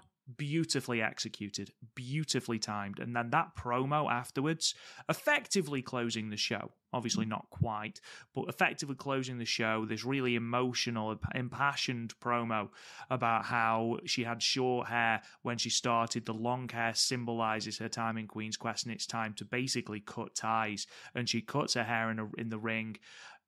Incredible promo, really, really good. I think she's an absolute shoe-in to be a part of God's Eye, and I thought this match was really entertaining as well. 3 3/4 stars. I mean, this is a woman who has really struggled in the past couple of days. I don't know if you've seen Lady C's social media. She put on some temporary tattoos and now can't get them off. She has been trying absolutely everything. She's tried gum tape, deodorant, oils, scented things to get these tattoos off, but currently they're still on her arms. So keep an eye out in future shows for these tattoos. But yeah, I thought Lady C was the MVP of this match, man. And again, you can tell the way this match was built. It was important for them to make Lady C look like the MVP. And again, they built her up perfectly in the match.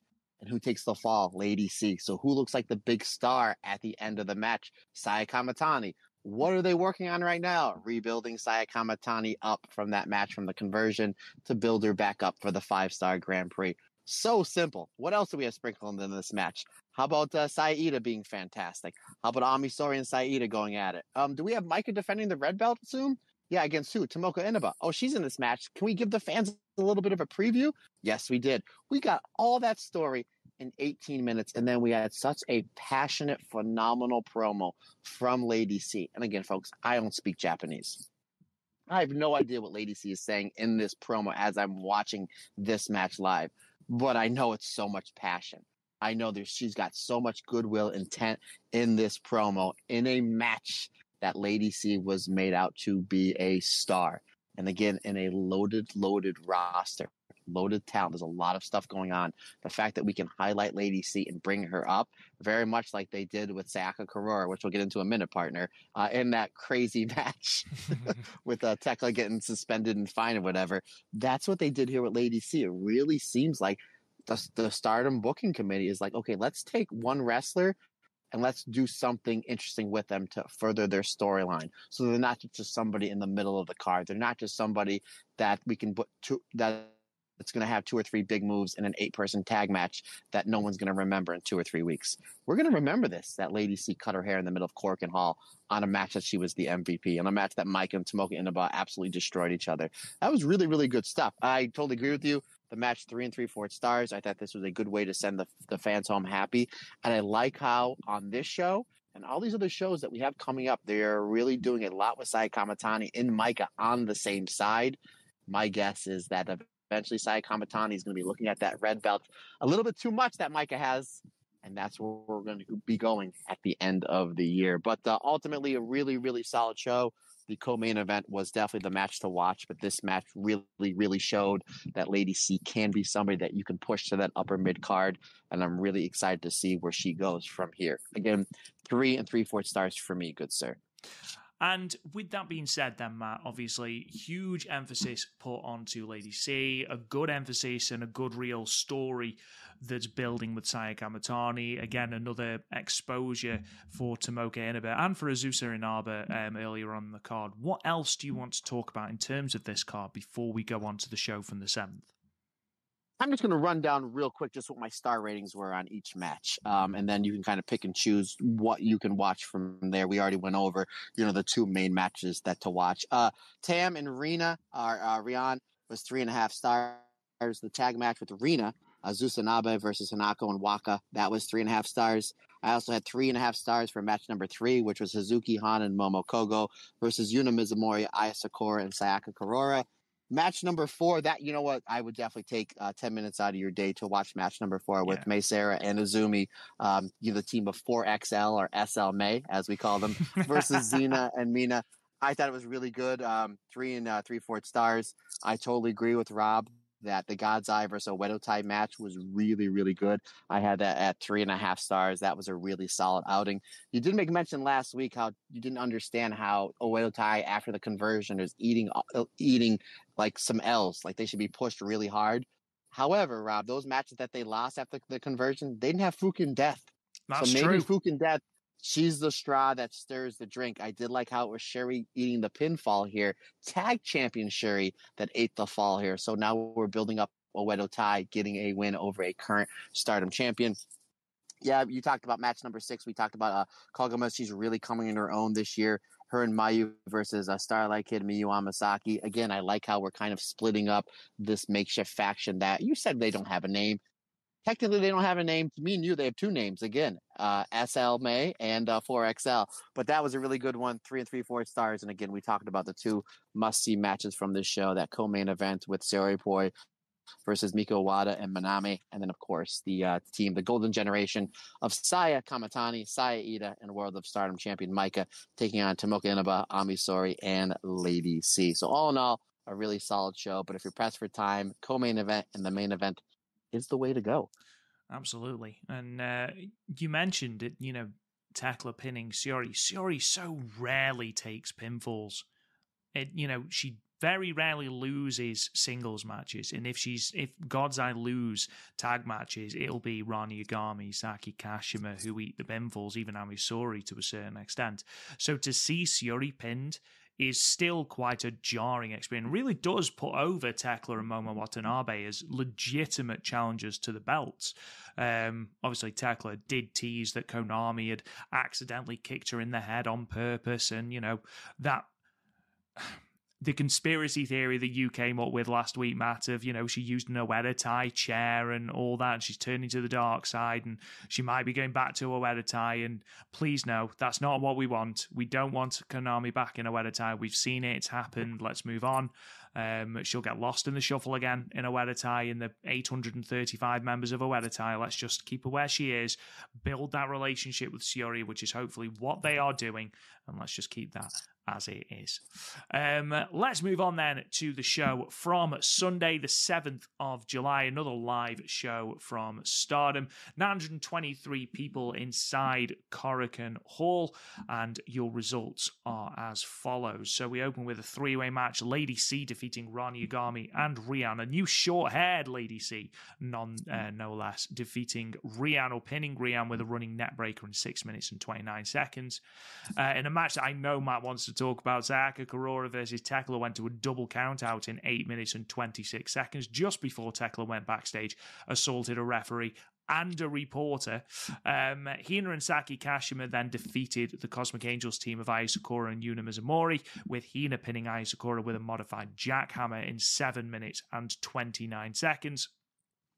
In tag team action, Mei Seira and Miyu Amasaki defeated the EXV team of Waka Tsukiyama and Xena, with Mei Seira pinning Waka Tsukiyama with the shooting star this time in 10 minutes and 59 seconds. In the 6-woman tag, the Stars team of 10th anniversary Hazuki, Koguma, and Momokogo defeated the Uedatai team of Nats, Katora, Fukigen Death, and Rina, with Hazuki pinning Fukigen Death with the diving senton in 9 minutes and 41 seconds.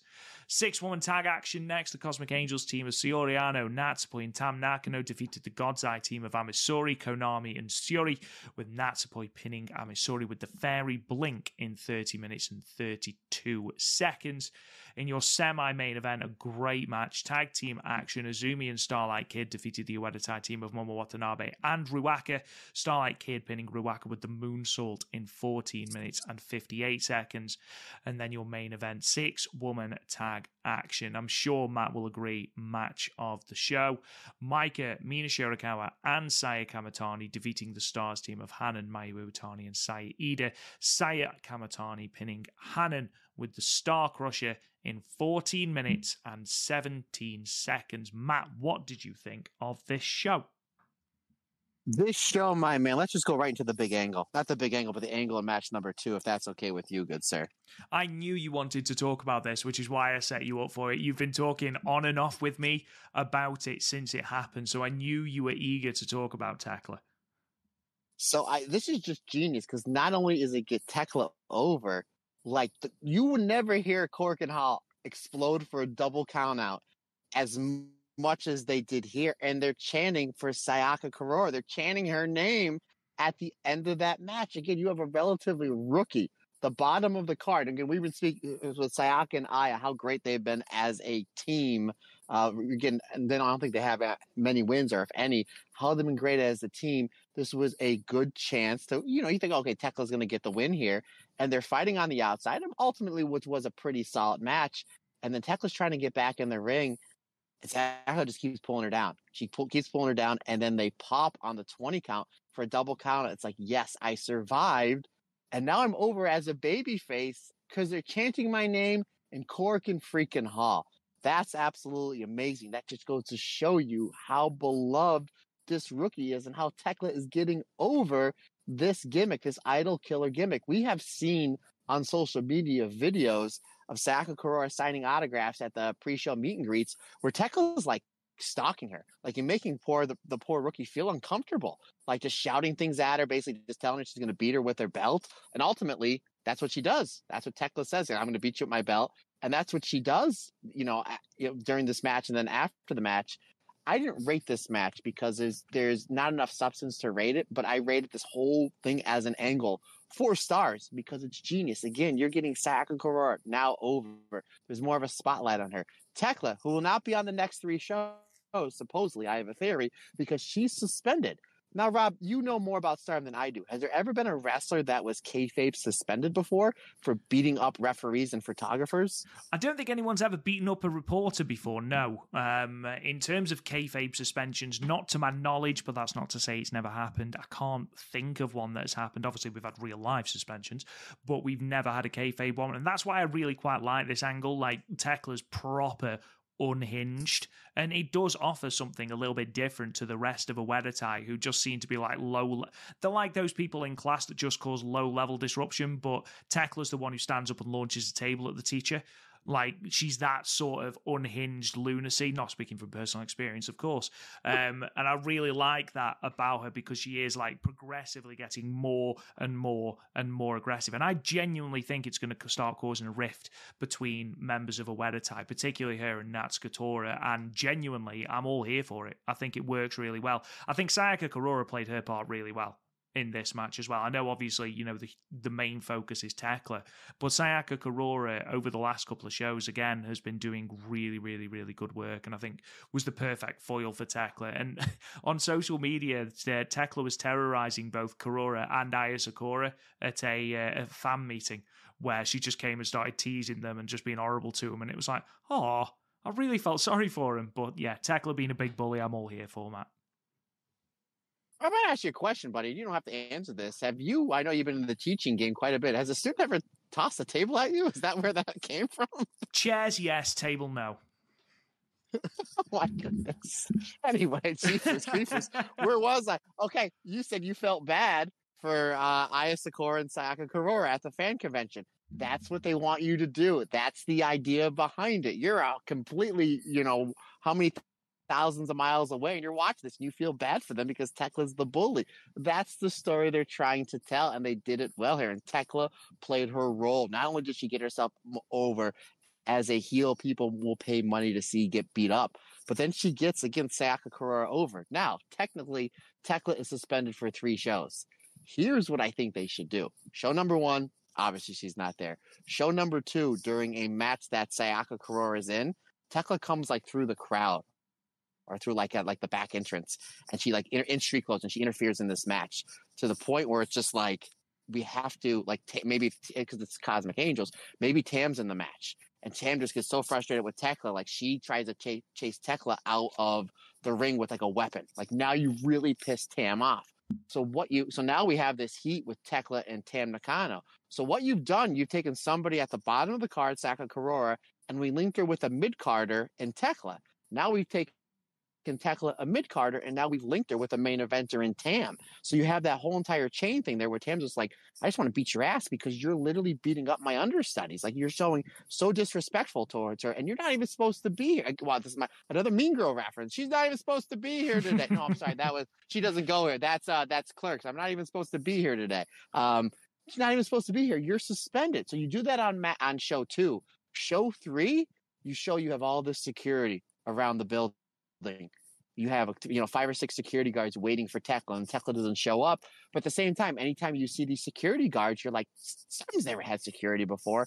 Now they have, because we're waiting for Thekla. So now Thekla, who's not even on show number 3, because what she did on show number 2 is getting over, and you're thinking about Thekla, who's probably sitting at home, relaxing. Now you're getting Thekla more over because you have the security guards there. That's basically what I would do. Even if she doesn't show up on any 3 of these shows, you got her more over. As a heel, people will pay money to see get beat up because she's beating up the idol. She is the idol killer. And shout out to our good friend Karen Peterson, who I just got the Pro Wrestling Illustrated issue. She did a phenomenal interview with Thekla, and I hold it in the highest regards to everybody to go out of your way to purchase that issue of Pro Wrestling Illustrated that has Roxanne Perez on the cover. Also, our buddy over at Shining Wizards, the gentleman that did all your artwork, he has a nice little shout out in that issue as well. So Pro Wrestling Illustrated showing a lot of love to a lot of our good friends over there. So yeah, I'm there. I loved it. I thought this angle was terrific. Again, it's not Sai Kamatani, it's not Micah, it's not the white belt, it's not the red belt, but I'm so intrigued into this new Thekla idol killer role. I think it's fantastic.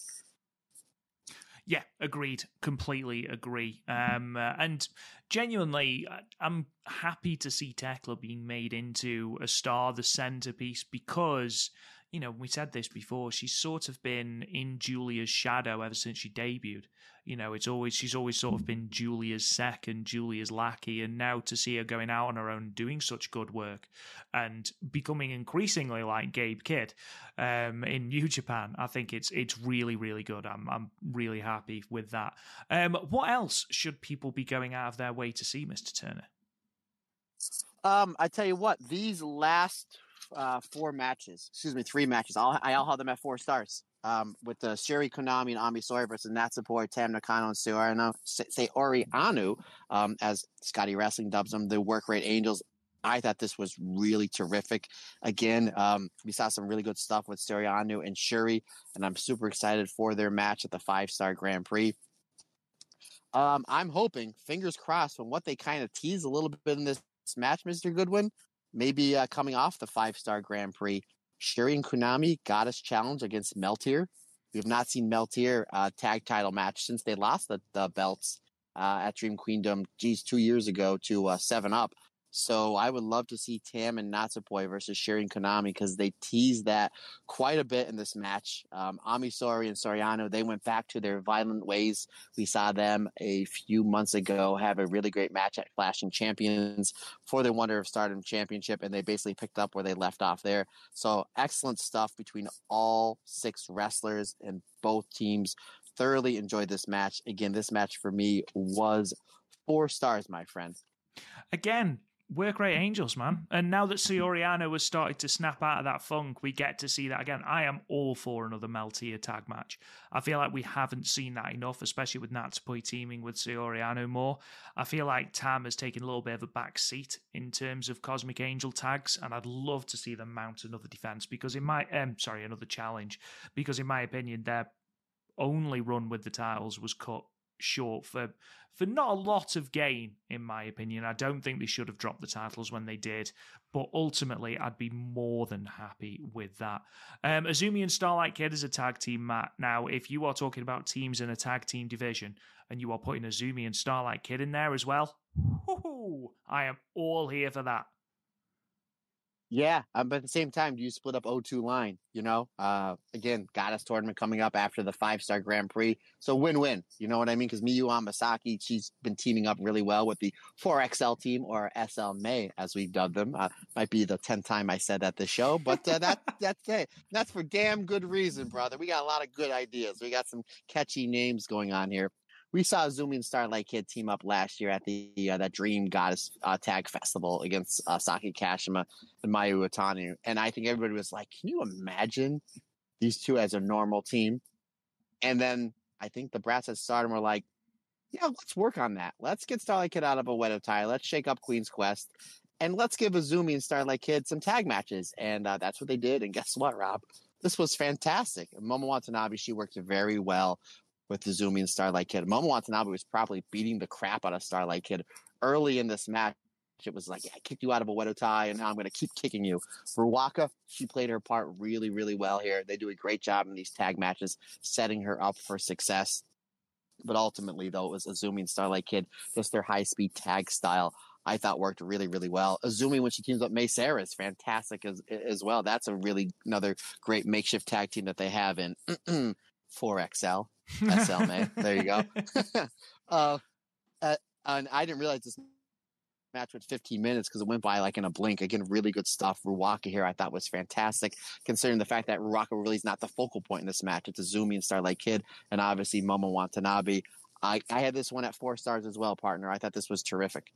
Yeah, you put these women in a ring, you know it's going to be fantastic. And again, this superstar faction, when it does eventually get an official name, even though we will still call them 4XL or SLMA, they are going to be a force to be reckoned with, and don't be surprised to see whatever incarnation of that team. If they run a Triangle Derby next year, do not be surprised if they are there or thereabouts, because a trio of Starlight Kid, Azumi, and Miyu Amasaki is very, very tasty, especially if you're putting them in the Artist of Stardom picture as well. Main event, Saya Kamatani and Hanan, they're going to be facing off on the final night of block action in the 5-star Grand Prix. Showed exactly why that is going to be a very, very good matchup, Matt. I totally agree. This was clearly the main crux of this match on what was the best match on the show. Again, matches 6, 7, 8. I had all of them at the clean 4 stars, but if you're asking me to pick my favorite match of the night, it's going to be this one, and it's mainly because Saya Kamatani and Hanan, they gave us a preview of what we're going to get at the 5-star Grand Prix, and we never seen them have a proper one-on-one singles match, especially the way Saya Kamatani has improved over the last 2 years, and especially the way that Hanan has improved over the last 8 or 9 months. Both former winners of the Cinderella tournament. Me and you, when we did our Saya Kamatani Cinderella episode, we were kind of going back and forth at who had the best Cinderella tournament. I think me and you both agree 1 and 2 were both Saya and Hanan. So we had some really great exchanges here. And yeah, about halfway through those exchanges, and I'm like, I'm almost positive they're in the same block at the 5-star. And I went and looked it up. Like, boy, howdy. Like, we are just so lucky and so fortunate that we're going to get this matchup with everything else in this fantastic 5-star. Kagamashi was terrific here. I made mention when Micah's reign is over with this World of Stardom Championship, and I'm not ready to be over it for a while now. I think that to really put the exclamation point on her Worker of the Year candidate that she's having in this year, she needs a clean win over Mayu Iwatani. I think that will really elevate her as champion. And then even when she does eventually drop the belt, she can say, well, you know what? I defeated Utami in this reign. I defeated Momo Watanabe, and I defeated Mayu as well. I think that put a huge stamp on her, and even after she drops the belt, she'll still stay in that main event status. And we got a little bit of a preview of what a Micah versus Mayu Iwatani match would look like, even to the point, Rob Goodwin, that my very first note of this match is Mayu and Micah, big lockup. You know I love myself a big lockup. But I know how much you love an aggressive lockup, my friend. I love a big lockup. But great stuff with the Stars team. They do a great job with the early double teaming or triple teaming in these multi-person matches. This was no different. This was terrific. Again, and Mina Shirakawa, she played her role really good. Her and Micah, their tag stuff is really, really entertaining. But yeah, the main crux in this match is we know what we're going to get in a Saya Kamatani versus Hanan match coming up in this year's 5-star Grand Prix. And I guess maybe pun intended, because it may just be a 5-star match, my friend. It certainly will. I do think, as I mentioned at the top of the show, I do think that Hanan versus Saya Kamatani will be the block decider for one of the people that goes through. I'd love to see both of them go through. And maybe they will. Maybe they'll go to a TLD and maybe they'll both go through. I think both women have had fantastic in-ring years, and I think that will be a great way to top it off, or at least start the redemption arc for Saya Kamatani, as I do think she is winning the 5-star Grand Prix. Spoilers! Whoa! Hot take. Exactly. Just quickly, we did have 6 title matches announced by President Okada, who made an appearance at the start of the show. I did run through these at the start of the Marigold Standard, but I'll do them again now. The Goddess of Stardom Championships have been confirmed to be on the 23rd of July at Korakuen Hall at that Stardom night. God's Eye, Konami, and Shuri defending against Momo Watanabe and Thekla. That show will also have a New Blood Tag Team Championship match, Wingori versus Rina and Azusa and Naba. We've then got the Sapporo Wonder Rendezvous on the 27th of July, where the winner of Mikuri Iwata and Saori Anou will take on Natsupoi. That same show will have a Future of Stardom Championship match with Rina defending against Rana Yagami, with Rina looking to be the most winningest of Future of Stardom champions, looking to go one clear of Hanan with 10 successful title defenses. The 28th of July in Sapporo, that's the World Rendezvous. We'll see Maika defend her red belt against Natsuko Tora, and Saya Kamatani defend her high-speed championship against Mei Sarah. So a really, really good roadmap and a really exciting time for Stardom. But before we go into looking at the 3 cards for this weekend in Osaka, and I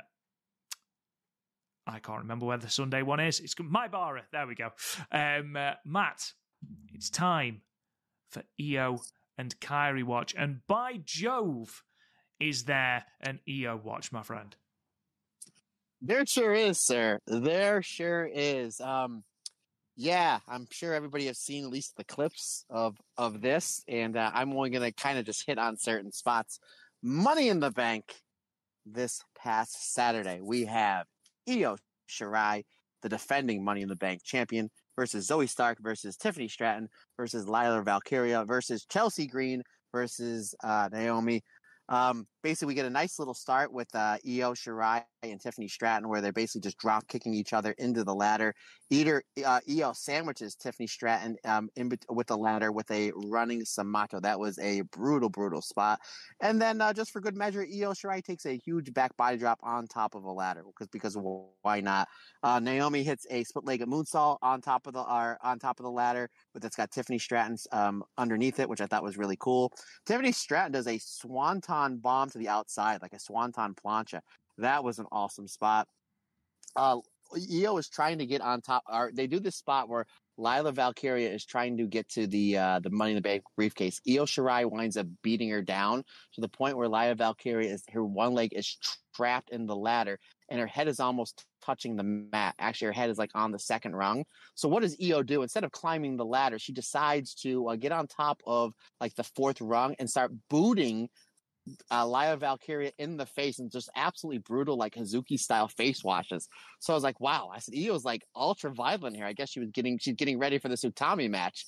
But folks, we're not done with this spot because as Io goes to climb the ladder to get the Money in the Bank briefcase, Lila Valkyria does a sit up because her legs are still caught in the ladder and gives Io Shirai or Io Sky a spider German off the ladder. I was like, oh, jeez.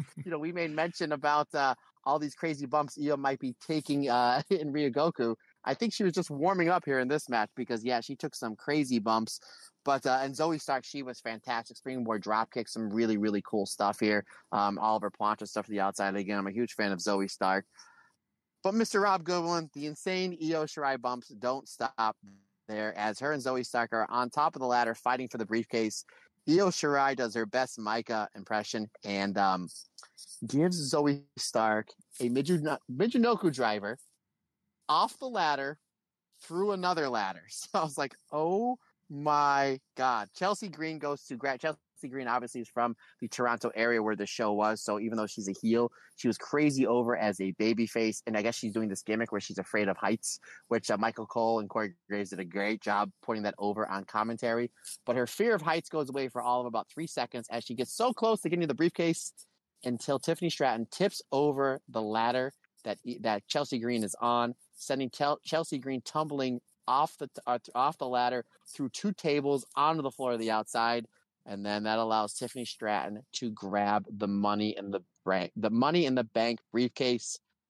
Folks, I've seen every Money in the Bank ladder match since they started this at WrestleMania 21 X amount of years ago between the men's and the women's. And maybe it's just recency biased. Maybe it's because our beloved Io Shirai was in this match. This was the best Money in the Bank ladder match I've ever seen. This was fantastic. I didn't know how to rate it because of just the insane danger that happened in this match. And when they showed the replays after this was over, they showed the replays from the camera that's on the desk, the announcer's desk, and Corey Graves and Michael Cole looked so frightened at some of these bumps these women took. This was absolutely insane. Absolutely, I was so worried that Io was not going to be able to make it to the show on Saturday because I was like, she took some crazy bumps. Obviously, again, she did the Michinoku driver off the ladder through another ladder, but just like taking the backdrop on the ladder, or taking the Spider German off the ladder. Again, man, I think she was just like, you know what? I got this big match with Utami. Utami wants to do some crazy stuff. I need a prep match to remind my body how to take these crazy bumps. What do I got coming up? Oh, 6-way ladder match. Let me do it there. But they were the part of my language. They were chanting "Holy shit!" They were chanting "This was awesome," and it sure was. It sure was. But we're not done there. We fast forward 2 days to Monday Night Raw. We have a 6-person tag match. Io Shirai, Kairi, and Dakota Kai representing Damage Control, taking on the team of Lila Valkyria, Carter, and Chance. We get almost like an Oedo type brawl to start. Kairi and Carter, they work really well together. They once the match got settled down, we had a proper match. The two of them had a little segue, which I thought was really, really good. This match, when I was watching it, really, really made it look like Io, Kairi, and Dakota Kai were almost working as the baby faces here because they were putting heat on Kairi, they were putting heat on Io, and they were really like milking a hot tag. And I'm like, that's weird because Lila, Valkyria, Carter, and Chance are over as baby faces, and they work a great baby face style. But the way this match was, again, there was like two like small hot tag spots that that Damage Control had to do, which I thought was really weird. And then I found out why because of post-match angle. Lila Valkyria, her and Io Shirai, they don't miss. They're fantastic together. She's a huge Liger bomb onto Io. By her, I mean Lila Valkyria for a 2 count. Kairi comes in. She cleans house. She hits the Cutlass for the save.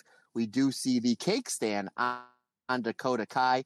And the way that Io Shirai breaks up this pinfall. So Carter and Chance hit their finisher, the cake stand, onto Dakota. And then Io comes in with a springboard dropkick that knocks Lila Valkyria into the pinfall attempt, thus breaking up the 3 count. I thought that was really cool in a very innovative way to stop a 3 count. Because we see them all the time in tag wrestling. I thought that was something really, really different. You're going from one end of the ring to the other. I thought that was genius. Kairi hits a pop-up elbow suicide plancha. Now, Rob, you know the 7 Kairi, Nanai and Kairi, where they do this spot where Kairi runs off the ropes and Nanai pops her up, and then Kairi comes down with the elbow. You know that spot, right? Yes, I do indeed. Io and Kairi did that, but they did it to the outside. I thought that was really, really cool. Again, they haven't given Kairi much to do since she's been back in WWE. She's kind of just been like the side dish to like Damage Control. But in that the Money in the Bank qualifier match she had a couple weeks ago, and in this, you're getting to see shades of like Stardom Kairi. So like whenever she's tapped, whenever they give her the opportunity, she really shines all the way through. Eventually, we get some awesome triple team action onto Carter that leads into Io Shirai hitting the moonsault for a 3 count. Awesome match, really good stuff. And now I realize, due to the post-match angle, why Damage Control worked this match very much in a babyface style, because we see Shayna Baszler, Zoe Stark, and the returning Sonya Deville come down and beat down Damage Control. So maybe, Rob Goodwin, Damage Control might be flipping over to the babyface style. So the babyface side, which me, you, and majority of the Stardom cast listeners, we love Dakota Kai. We obviously love Io and Kairi. So we might have pegged them as baby faces regardless, but it really looks like that they're going to be working against Baszler, Stark, and Sonya Deville for fantastic heels. So I think that we're seeing a switch in Damage Control over to the babyface side. And their offensive style works really well to get the pops against 3 people like Deville, Zoe Stark, and Shayna Baszler. So ultimately some really, really great stuff for not only Io, but one Kairi as well. Now, Rob, real quick, my man, we always say that me and you are equal partners in the Stardom cast relationship, but you are the godfather of the show, and I will always do what you tell me to do. We have Io and Marigold this Saturday. Obviously, we're reviewing that show, cheap plug, on Saturday, 3 o'clock my time, 8 o'clock your time, 3 o'clock my time. Do I have to come back and then do Io watch for the Stardom cast? Because I'll do it twice. I'll review Io versus Utami twice if you need to, because I am team player, and sometimes that you question my work ethic towards this podcast because I missed the Momo Kogo match in CMLL the other day. So I will watch this match twice. Now we'll review it not only for the Marigold standard, but I'll review it for Io and Kairi watch next week, if that's what you want me to do, sir. Do you know what? We'll talk about it off air, because again, I do think we need to talk about your attitude towards the podcast. This is why kids throw chairs at me. Because of me? How am I getting the heat for this? Oh, let's talk about the shows that are coming up this weekend then. So it's Friday. Stardom are in Osaka. As I mentioned before, this was initially supposed to be a video on demand show, but it has been changed. It's now going to be live on Stardom World. The matches are as follows. So we have got Ronnie Yagami versus Rian, Hanan versus Saki Kashima versus Aya Sakura, Sairida and Momokogo versus the Cosmic Angels team of Yuna Mizumori and Sayaka Kurora. God's Eye, Shiori Konami, Lady C, and Ami Sori will be taking on Natsukatora, Momo Watanabe, Ruaka, and Fukigen Death. I know Lady C is not an official member of God's Eye yet, but even so. The Stars team of Mayu Iwatani, Hazuki, and Koguma versus the EXV team of Mina Shirakawa, Waka Tsukiyama, and Xena versus the Work Rate Angels, Saori Anou, Tam Nakano, and Natsupoi. In a special singles match, we have Starlight Kid versus Mio Amasaki, and then in your main event, Micah and Saya Kamatani versus Azumi and Mei Sarah.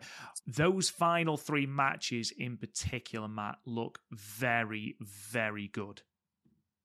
Yeah, that three-way six-person tag match, well, I guess called maybe a nine-person tag match, that's going to be absolutely insane. We know that Stardom does really good when it comes to these multi-person matches where they put things to make things look absolutely fantastic. Yeah, that's going to be great. And then you have the tag match and then Starlight Kid and Miyu Amasaki. I think this is going to be a really big coming out party for Miyu Amasaki wrestling one Starlight Kid who is red hot right now, and Stardom really seems to be getting behind to pushing. And then in the you kind of underneath tag matches, I think we're going to further along the Momo Watanabe and Thekla versus Shuri Konami stuff. I think that's what that multi-person Oedo Tai versus God's Eye tag match is just to keep building anticipation to their tag title match coming up in a few weeks. Yeah, all in all, a solid card, my friend. And I'm glad that this one is live because I can probably try to watch this when I come home from work on Friday. You say it's there to forward the tag match, Matt. Maybe with Momo Watanabe, but Thekla is suspended for the 12th, 13th, and 14th. She will not be appearing on any of these shows simply because she Supposedly, yes. I don't doubt for a moment that she will make an appearance. Moving on to Stardom in the Yamato Arena in Osaka on Saturday, the 13th of July. This is also live. The card is as follows. God's Eye, Saori Anou Sori versus Saya Kamatani and Rani Agami, which is a rather tasty opener if this is going to be the running order. Hanan and Rian versus the Cosmic Angels team of Aya Sakura and Sayaka Kurora.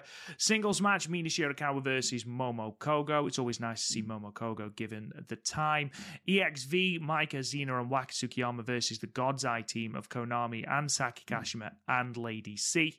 Starlight Kid, Azumi, Miyu Amasaki, and Mei Seira versus the Cosmic Angels team of Tam Nakano, Saori Anou, Natsupoi, and Yuna Mizumori. And then in your main event, we've got the Stars team, Mayu Iwatani, Koguma, Hazuki, and Saya Iida versus the Oedo Tai team, Natsuko Tora, Momo Watanabe, Ruaka, and Fukigen Death. Matt, some interesting matchups there. I think the opener is really interesting with Saya Kamatani and Rani Agami taking on God's Eye. And then Starlight Kid, Azumi, Miyu Amasaki, and Mei Seira versus the Cosmic Angels team as well has the potential to be really exciting. Yeah, again, the work rate Angels plus Yuna versus the 4XL SL May team. That's going to be terrific. And then anytime you get Mayu Iwatani and Momo Watanabe in the same ring at the same time, whether it's a singles match or whether it's a multi-person match, I'm all for. So yeah, it looks like a slew of solid shows coming up for Stardom. And again, we're really just building towards, Oedo Tai still being more heelish. We're building towards the Saya Kamatani, build up, trying to get her some momentum for the 5-star Grand Prix. And we're furthering along a lot of storylines with Cosmic Angels, with Saori Anou and Natsupoi. So, yeah, some really, really exciting stuff, my friends. And then your final card of the weekend comes from Sunday, the 14th of July in Maibara, Shiga Prefectorial Cultural and Industrial Exchange Center Event Hall in Maibara. This is the only card that is video on demand, and that is as follows. The Cosmic Angels team of Saori Anou and Aya Sakura versus Cosmic Angels team of Natsupoi and Sayaka Kurora, which could form something of a little preview of their white belt match should Saori Anou defeat Mikari Iwata on the Monday. Saki Kashima versus Suzuki versus Rian. 0-2 line. Azumi Miyu Amasaki versus the Reiwa Tokyo Towers, Ami Sori and Lady C. Starlight Kid and Mei Seira team up against the EXV team of Xena and Waka Tsukiyama. The Stars team of Mayu Iwatani, Koguma and Momo Kogo take on the Oedo Tai team of Natsuko Tora, Momo Watanabe and Ruaka. In your semi-main event, in a match that again looks very tasty, EXV team of Maika and Mina Shirakawa versus the Cosmic Angels team of Tam Nakano and Yuna Mizumori. And then in your main event, not for the Goddess of Stardom Championships yet. No, it won't be, will it, because of the 23rd. But even so, this should be a title match. The God's Eye team of Saori and Konami versus the Wingori team of Hanan and Saya Iida. Matt, some more really, really exciting matches there. That main event, that semi-main, and Starlight Kid and Mei Seira versus TXV team of Xena and Waka Tsukiyama could be good as well. Yeah, I'm really looking forward to Wingori versus Konami and Sherry. And you really highlight, even though it's a non-title match, you have your two champions. Obviously, the New Blood, which is kind of like their secondary promotion, held by a phenomenal tag team, two great wrestlers, and Hanan and Saya Iida. taking on the current tag champs of Shuri and Konami. Yeah, that's going to be absolutely fantastic. Really looking forward to that match. That match might be the match I'm looking forward to the most on these 3 cards. Maybe, I don't know. There's a lot of really, really good stuff there. But yeah, and then obviously we do have again the new faction, the 4XL unnamed faction. They're in 2 different tag matches that look really, really tasty as well. So ultimately, some really, really good cards coming up this weekend. Obviously, these three Stardom shows, and then obviously the Marigold Destiny show as well. So we're going to be busy, busy boys this weekend, my friend. Oh, really? Pretty much every weekend and every day we are really, really busy. Yeah, absolutely. And don't forget as well, just one to point out and one to keep your eye on, what could be the sleeper hit of this show? O2 Line versus the Reiwa Tokyo Towers. That could be really, really good as well, because I think they are really, really beginning to focus on Lady C. And I'm really excited to see her and Saori team up again, because when they teamed up in the Tag League and when they went for the New Blood Tag titles, they did very, very well and complemented each other very well. So that is going to be exciting. But that brings us to an end of this episode, ladies and gentlemen. Thank you so much for listening. We really do appreciate every single one of you. Thank you to everyone that has subscribed to our Patreon, patreon.com/the Stardom Cast. You can join for as little as $1 a month, and you can get all of these episodes early and ad-free. If you want to find us on social media, you can at the Stardom's Cast. Don't forget to subscribe wherever you get your podcasts. If you can leave us a 5-star review and a review in general, a worded review, that really does help us out massively.